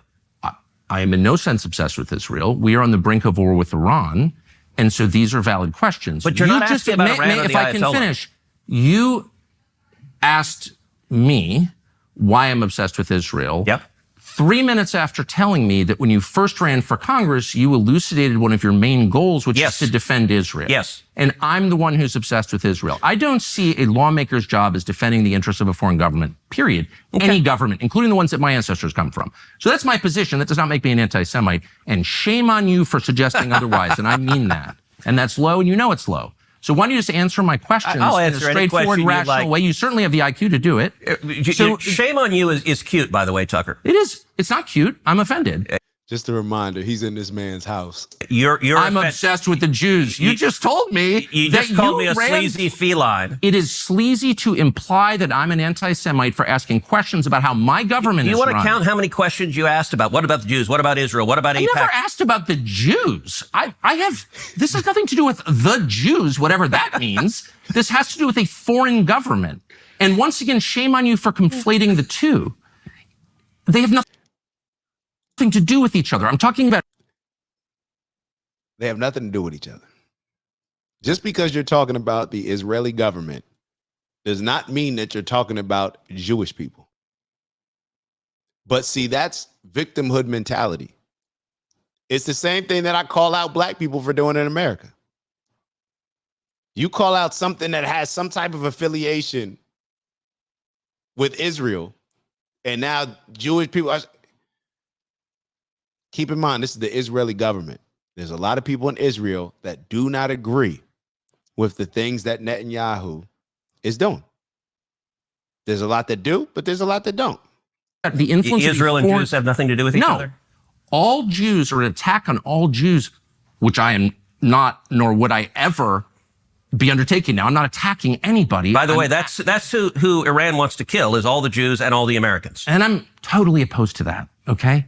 But now, because except you don't want to do anything about it. Decisions need to be made. We can talk about those decisions. And I plan to. Good. But I just want to get a sense of whether you think, having described yourself as an America First person whose only criterion for judgment on foreign policy is America's national interest, to what extent you're influenced by a foreign government, which gives you a lot of money through its lobby, and you're claiming this has nothing to do with the foreign government. They're not coordinating. Yes, they're spying on us, but it doesn't bother you. And I'm sort of wondering, like, what is this? This is one of the weirdest conversations I've ever had. I'll tell you what, and I'll answer any question you like, but let's try to... Are you going to call me an anti-Semite again or no? Let's try to ratchet down the temperature a little. You're the one who went to motive. I'm asking honest questions. I'm just asking questions. Yes, that's it. That is what I'm doing. Let's try to ratchet down the temperature a little bit. Okay. Picture the house of your dreams. Maybe it's got an outdoor pool, a huge front porch. Yo, Tucker is different, bro. Tucker is different, bro. And I saw your comments on, I think a lot of people are feeling how you're feeling about Tucker. A lot of them weren't feeling him. A lot of people don't like Tucker because of who they were led to believe that he was on Fox. I believe he was involved in the Dominion lawsuit with Fox. A lot of people who don't even watch Fox did not like Tucker, but you never watched him. So I think this interview was coming across surprising more people perhaps than others, and maybe a little bit refreshing to some people rather than others, even though it's refreshing to me, and I'm a fan of Tucker. But yeah, let's keep going. America's company, wireless from Pure Talk. And did you ever see an Eddie Murphy movie called The Distinguished Gentleman? No. It's a great movie. It's actually a fun comedy about politics. And all right, let me go on to the next time. I'm trying to catch all these timestamps for y'all. Hold on, my fault. I should have gone directly to it. 48:50. I'm saying, whatever. I don't even like talking about Israel. What I care about, I never do, because it's not worth being called anti-Semites from AIPAC recipients. But now we're on the verge. Yo, are y'all? Maybe it's just me. Maybe this is just my type of humor. If you like, this man said, I don't like talking about Israel because I don't like being called anti-Semite from AIPAC recipients. Like, yo, this. Vote for, including you. And I'm saying, whatever. I don't even like talking about Israel. What I care about, I never do because it's not worth being called anti-Semites from AIPAC recipients. But now we are on the verge of joining a war, and I just want to be clear about why we're doing this. All right, so, and let's get into Iran momentarily, but you suggested it was a strange thing that I said a minute ago, that when I came into the Senate, I resolved that I was going to be the leading defender of Israel. And what you didn't ask is why, so let me tell you why. No, you said I was obsessed with Israel, and you had just told me that, like, your driving motive to get to the Senate was to defend Israel. I'm like, I don't think I'm the one who's obsessed with Israel. Okay, so Tucker, words matter. Uh-huh. And you know that. I said I resolved to be the leading defender of Israel, and you said your driving motive, the reason you're in the Senate. You want to be the leading defender of Israel. I would think if I ran for Senate, I'd be like, there are people dying of drug ODs on the street. My driving motive is to fight for Texas and America, and to fight for jobs, and to fight for the Constitution. Sounds good. And you played a very, very careful word game of eliding. You're the one who said it, not me. So you still haven't asked why, but I'm going to tell you why. Okay. And the reason is twofold. Number one, as a Christian, growing up in Sunday school, I was taught. Here it goes. Here it goes. So keep in mind, he's volunteering this information. He keeps saying, you didn't ask me. You still didn't ask me why. And now he wants to volunteer this as if he's proud of what he's getting ready to say. So you still haven't asked why, but I'm going to tell you why.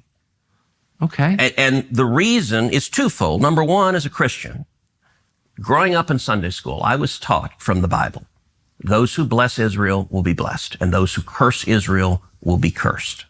And from my perspective, I want to be on the blessing side of things. Of those who bless the government of Israel? Those who bless Israel is what it says. It doesn't say the government of, it says the nation of Israel. So that's in the Bible. As a Christian, I believe that. Where is that? I can find it to you. I don't have the scripture off the tip of my. You pull out the phone and use the Google. It's in Genesis. But so you're quoting a Bible phrase. You don't have context for it, and you don't know where in the Bible it is, but that's like your theology? I'm confused. What does that even mean? Tucker. I'm a Christian. I want to know what you're talking about. Okay. Where does my support for Israel come from? Number one, because biblically we're commanded to support Israel. But number two, hold on. I'm not holding on. Hold on. You're a senator, and now you're throwing out theology, and I am a Christian, and I am allowed to weigh in on this. We are commanded as Christians to support the government of Israel? We are commanded to support Israel. And what does that mean, Israel? We're told those who bless Israel will be blessed. But hold on, define Israel. This is important. Are you kidding? This is a majority Christian country. Define Israel? Do you not know what Israel is? That would be the country you've asked like 49 questions about. So that's what Genesis, that's what God is talking about. The nation of Israel, yes. And so is that the current borders, the current leadership? He's talking about the political entity called Israel? He's talking about the nation of Israel. Yeah, nations exist, and he's discussing a nation. A nation was the people of Israel. Is the nation They're the God's descendants of referring Abraham. to in Genesis, is that the same as the country run by Benjamin Netanyahu right now? Yes. It is. Okay. And by the way, it's not run by Benjamin Netanyahu as a dictator. It's a democratic country that elected. He's the prime minister. Right. What? But just like, America is the country run by Donald Trump. No, actually, the American people elected Donald Trump. The same principle This is there. silly. I'm talking about the political entity of modern Israel. Yes, and that is You believe Israel. that's what God was talking about in Genesis. I do, but that country's existed since when?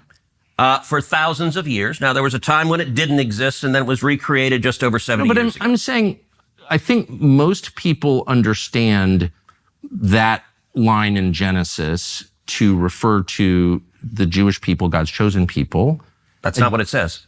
Okay, Israel, but you don't even know where in the Bible it is. So I don't know if we can. I don't remember the scriptural citation.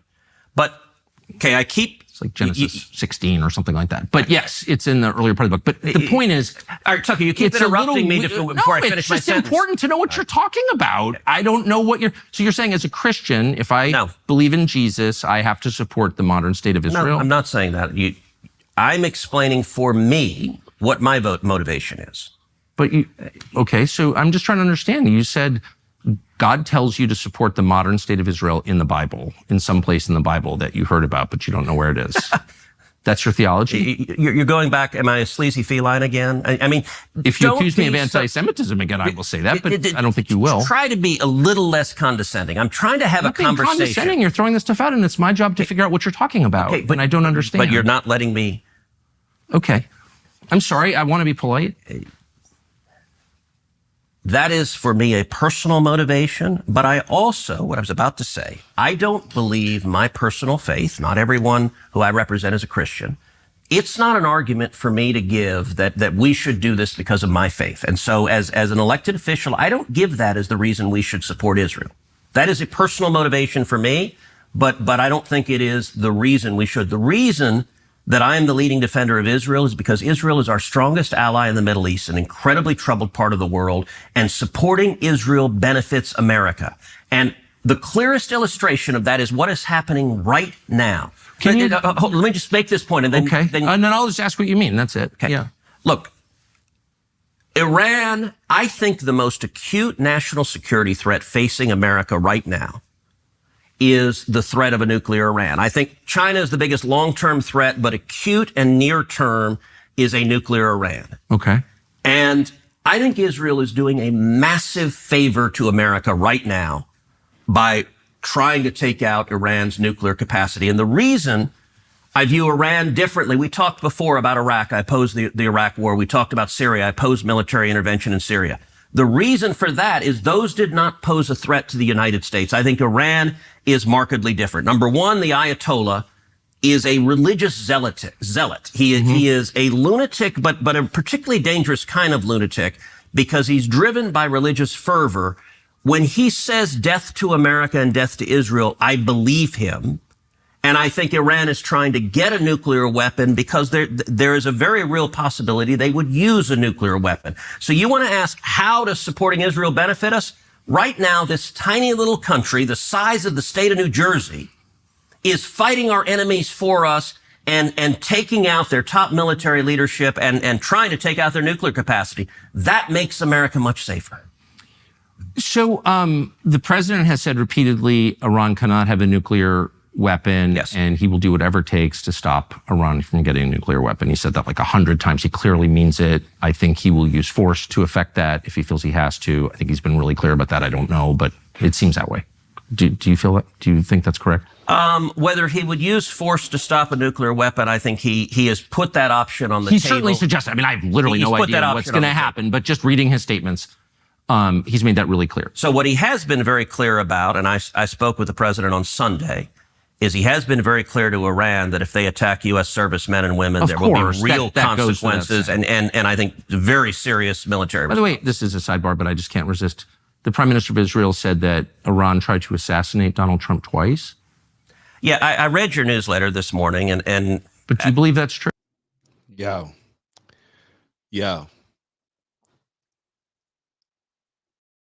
This is a masterful interview.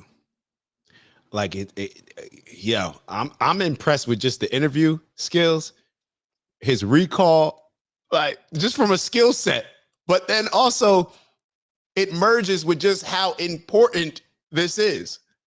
And also it merges with how entertaining it is. So a whole lot of people are going to watch it. Like he combined all these.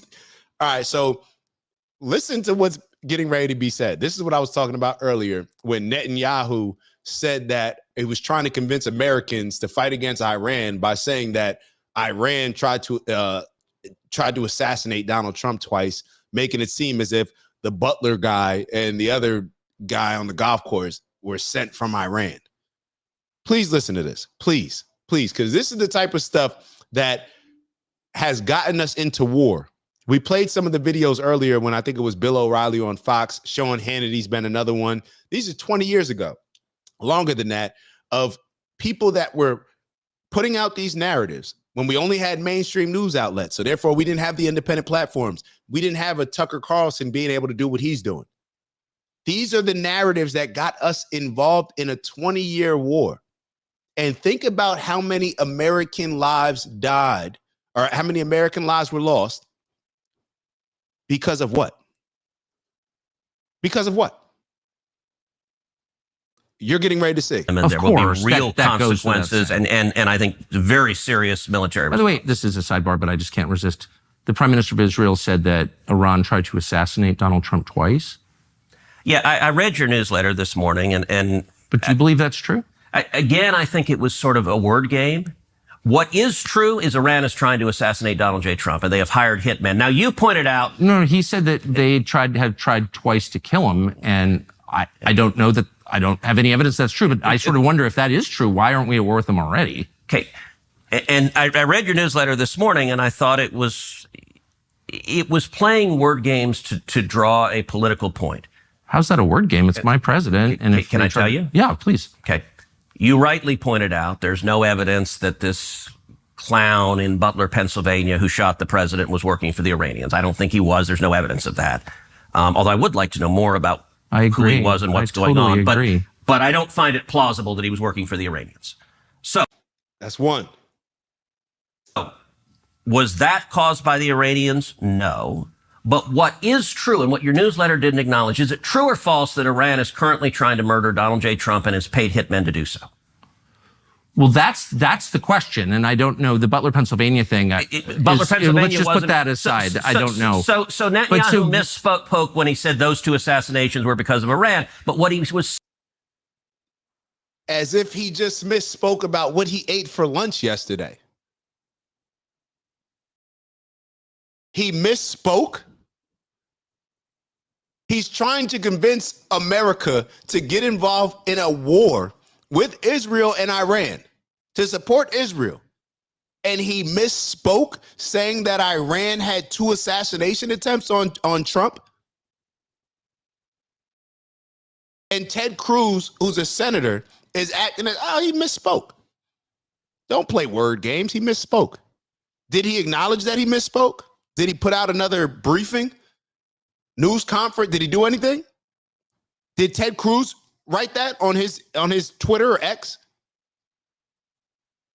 And I don't know the Butler, Pennsylvania thing. Pennsylvania. Let's just put that aside. I don't know. So Netanyahu misspoke when he said those 2 assassinations were because of Iran. But what he was saying that is right is they're actively trying to murder Donald J. Trump. Is there? Okay, so you're aware of a plot to kill Trump? Yes. That Iran is paying for. And by the way... Wait, when? It has been over the last, I'd say, 18 months to 2 years. In the United States? In the United States, yes. And let me point out... Has anyone been arrested?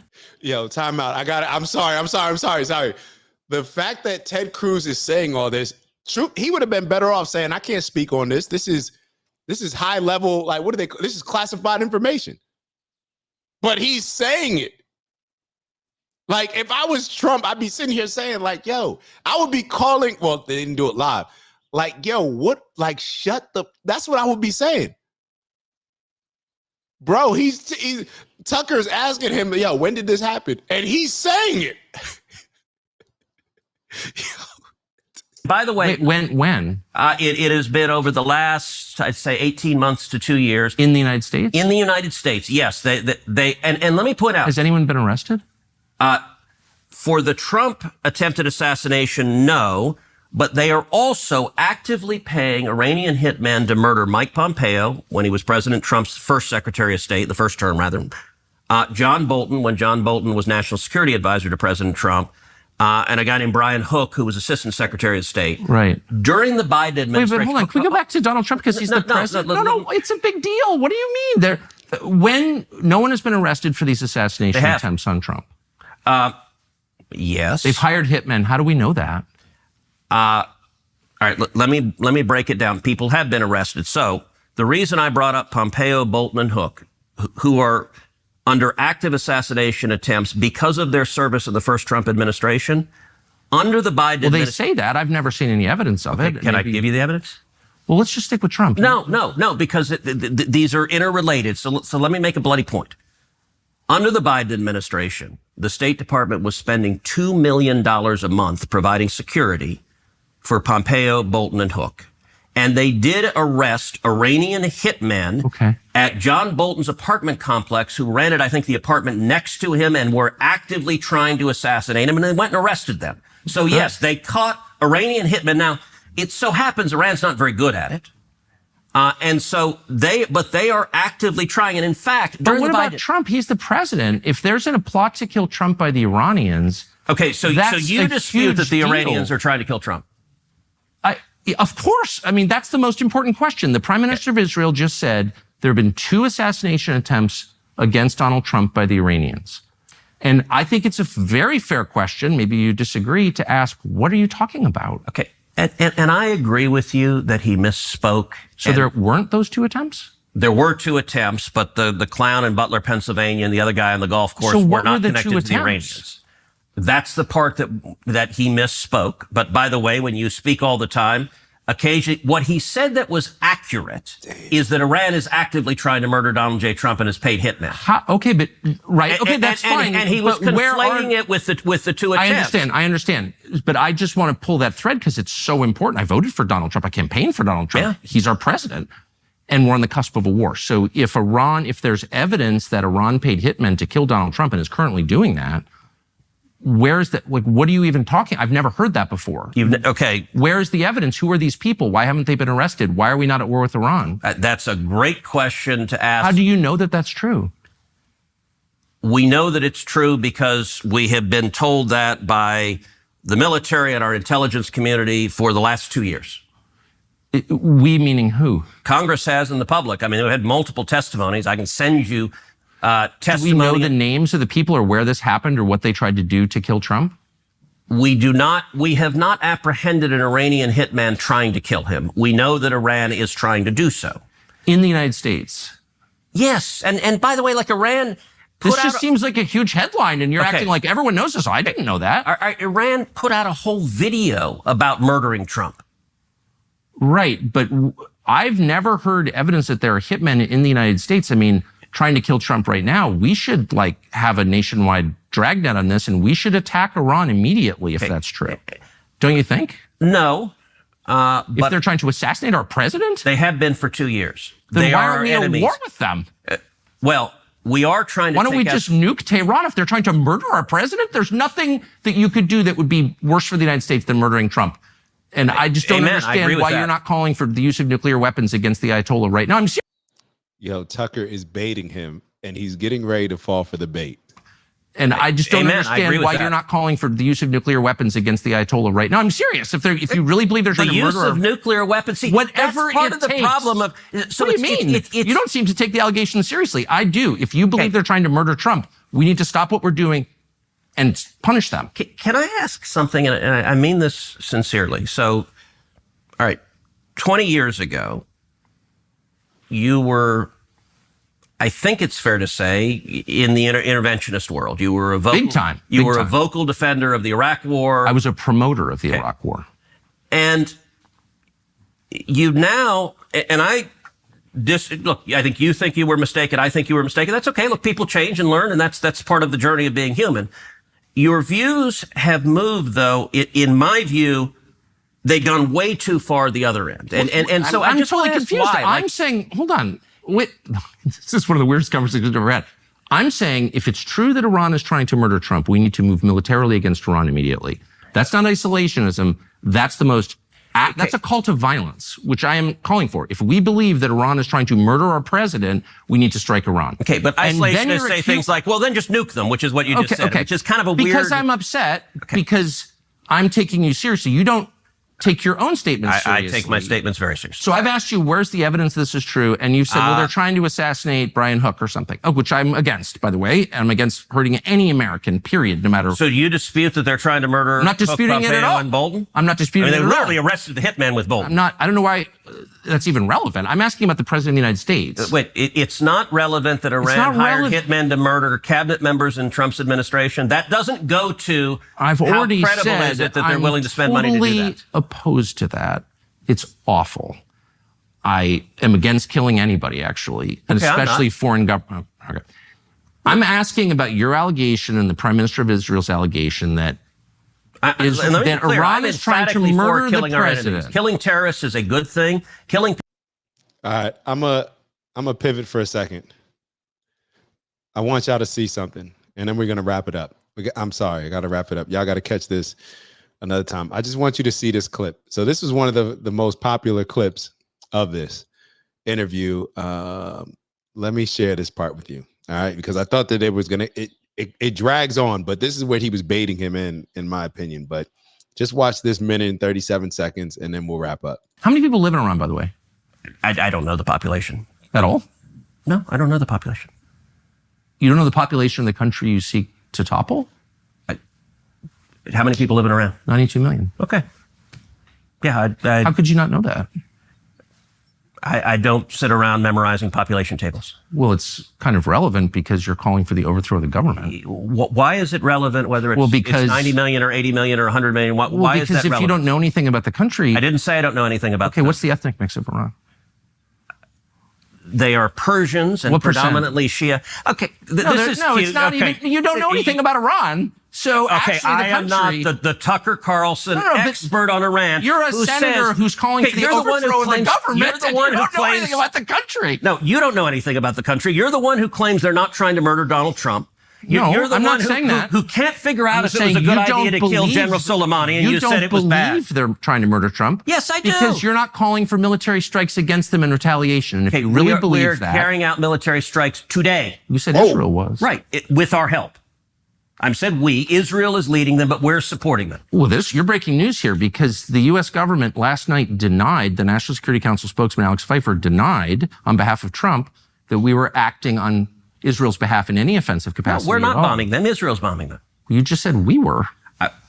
We are supporting Israel. High stakes. You're a senator. If you're saying the United States government is at war with Iran right now, people are listening. Okay.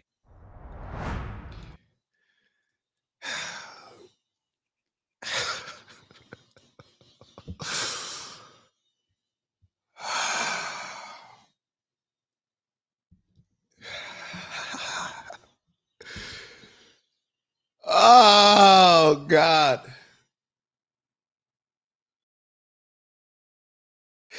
Ain't funny. Who's on first? Yo, this is like that skit. Yo, it was like that skit. As much as I'm laughing, this is not obviously a funny situation. But that interview was entertaining, just being honest. But it's really kind of sad. It's kind of sad when we take a step back and think about the reasons why we end up justifying war. It's a very tough situation that Donald Trump's in. I know it is, but if you say you built like that, you got to prove it.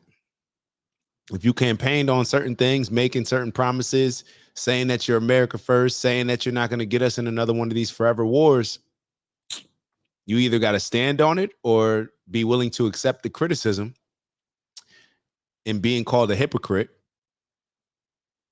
You can't just sit here and say, Donald Trump, I felt the same way about Iran. I've been consistent that Iran can't have a nuclear weapon. That's okay. What does that have to do with, in my opinion, sorry, just my opinion, Tulsi Gabbard, hold up. Tulsi Gabbard, the head of national intelligence. Hold on. Iran nuclear testimony. So Tulsi Gabbard is the head of national intelligence. This was, I believe, 3 months ago. This was 3 months ago when she testified. This is our director of national intelligence. Director. Let me be clear. This is what she said 3 months ago. So present a serious threat to you. Iran's cyber operations and capabilities also present a serious threat to U.S. networks and data. The IC continues to assess that Iran is not building a nuclear weapon, and Supreme Leader Khamenei has not authorized the nuclear weapons program that he suspended in 2003. The IC continues to monitor closely if Tehran decides to reauthorize its nuclear weapons program. In the past year, we've seen an erosion of a decades-long taboo in Iran on discussing nuclear weapons in public, likely emboldening nuclear weapons advocates within Iran's decision-making apparatus. Iran's enriched uranium stockpile is at its highest levels and is unprecedented for a state without nuclear weapons. Iran's cyber operations nuclear weapons program that he suspended in 2003. The IC continues to monitor closely if Tehran decides to reauthorize its nuclear weapons program. In the past year, we've seen an erosion of a decades-long taboo in Iran on discussing nuclear weapons in public. Supreme Leader Khamenei has not authorized the nuclear weapons program that he suspended in 2003. The IC continues to monitor closely if Tehran also present a serious threat to U.S. networks and data. The IC continues to assess that Iran is not building a nuclear weapon, and Supreme Leader Khamenei has not authorized the nuclear weapons program that he suspended in 2003. So national intelligence said a couple months ago that they're not building. Now they have all this or whatever it's called. I forget what she mentioned, uranium, or I forget the name of it. My apologies. I'm sure if I fast forward, We've seen an erosion of a decades-long apparatus. Iran's enriched uranium stockpile is their enriched uranium stockpile. So they have a enriched uranium stockpile that I believe doesn't make sense for people that don't have nuclear weapons. But so I'm kind of wondering why she said previously, or in her previous sentence, that they're not making a nuclear weapon. But then Trump comes out and responds, I believe, this way. Hold on. Listen to what Trump says. Said that you don't believe Iran should be able to have a nuclear weapon, but how close do you personally think that they were to getting one? Because Tulsi Gabbard testified in March that the intelligence community said Iran wasn't building a nuclear weapon. I don't care what she said. I think they were very close to having one. He just said that he doesn't care what his director of national intelligence said, that he believes that they're very close to building one. You could tell when somebody's compromised, man. And it's a shame. And it's a shame, man. It's a shame, because if Trump gets compromised, I don't know, man. I don't know. I told y'all from the jump, I don't know if a lot of y'all remember, but this was the one situation that I was nervous about voting for Trump on. I was uneasy about our involvement in Israel's foreign affairs and Israel's wars. I'm still hoping that we reach some sort of agreement. I mean, the war is going on right now, so it's already, I think a lot of people would say we're already in it. So I got to stand on that. I got to stand on that as somebody who voted for Trump. I got to stand on that based on what happens moving forward. It's just how it's got to go. So as much as I'm hoping that things take a turn for the better and that we can get to peace, a peaceful solution, ceasefire as soon as possible, or at the very least, no U.S. involvement, I'm not going to wait to speak on these things and wait to see what happens. And that's why I'm glad that Candace is speaking on it. Dave Smith is speaking on it. Tucker Carlson, Matt Gaetz, all these people. I'm glad that they're speaking on it. Steve Bannon, Nick Fuentes, a lot of people, Charlie Kirk. I'm glad that they're speaking on it, because hopefully it puts the right amount of pressure on Trump to remind him, like, bro, you make this decision, people ain't rocking with you. The same people that put you in office, not rocking with you. There's certain people that'll rock with you regardless. But these are some of the main heavy hitters when it comes to who supported Trump in getting elected.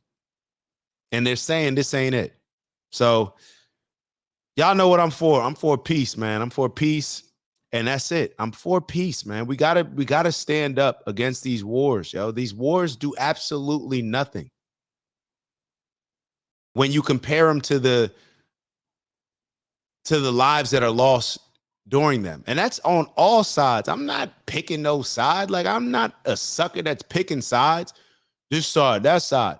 Tell me the situation and I'll tell you which, in that situation, what's wrong and what's right. And I'll even base it off a lot of y'all scriptures. I'll even base it off of that. And that's the problem when we start justifying religion. You heard Ted Cruz use it. Some people will say it says thou shalt not kill. Other people will relate to an eye for an eye. All these different things, man. Like,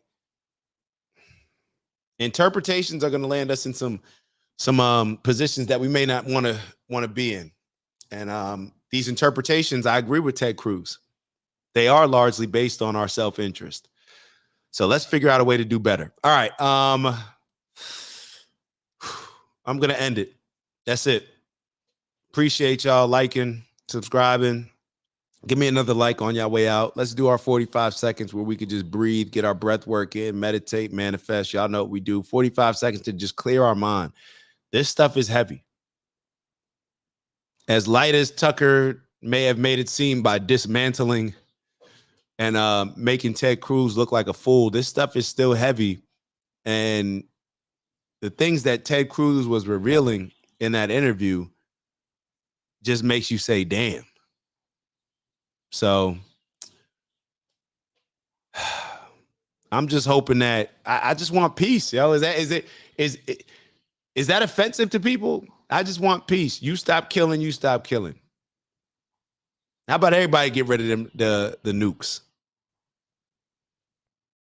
How about everybody? Isn't that what God would want? God would want us to all get rid of it, right? Isn't that what God wants? So I don't know if that's realistic. Maybe I sound ignorant, perhaps. But, I mean, can I sound any more ignorant than people who believe that violence is going to bring anything else but more violence? So let's take our 45 seconds. If you're in a place where you feel comfortable closing your eyes, do so. If not, leave them open. Just take 45 seconds. Every exhale, we're breathing out the negative energy. Every inhale, we're inhaling the positive. On that note, we'll start our 45 seconds now.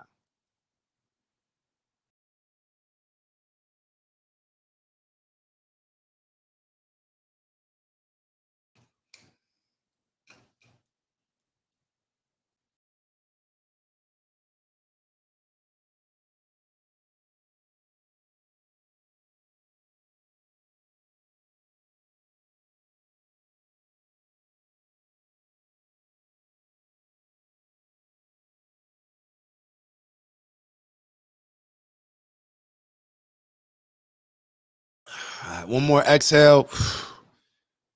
Exhaling all the negative, inhaling all the positive. Yo, I'm praying for all y'all. I'm praying for everybody. I'm praying for peace. I'm praying for great relationships. I'm praying for good family time. I'm praying for people to see themselves as being in control of their destiny. Us embracing the fact that nobody controls our destiny. Nothing holds us back from any level of success. It's just an obstacle meant for us to overcome. So therefore, we can learn the lessons that come with overcoming those obstacles and pass them on to the next generation rather than passing down the trauma that comes across with convincing people that we're victims and that we can't accomplish certain things because of that group or this person or that policy. Y'all know what I'm saying. So strength and honor, onward and upward. Y'all know what we come here to do. Elevate on purpose, both from an intentional standpoint, raising our standards to become the best leaders we can become that are needed now more than ever. And challenging ourselves to grow into the people that we need to grow into in order to accomplish these audacious, amazing, outrageous, whatever you want to describe them as, goals that we're built for, making the sacrifice in order to reap the rewards that come with them. Get to the bag. Y'all know what I mean. Get to the bag. If y'all don't know what I mean, all the things that are aligned with us pursuing purposeful abundance, making sure that we're on the proper trajectory to live in our purpose and to make that impact that we like to call our personal legend. So what's in my bag? Peace, love, happiness. I say this all the time, right? Like, are y'all surprised that I'm saying what I'm saying? I tell y'all what's in my bag: peace, love, happiness, health, wealth, and in everything we do, integrity. That's what's driving me. That's my compass. So neither here nor there, yo. Love and appreciate y'all for real. Quee sent the fire emojis. Uh-oh.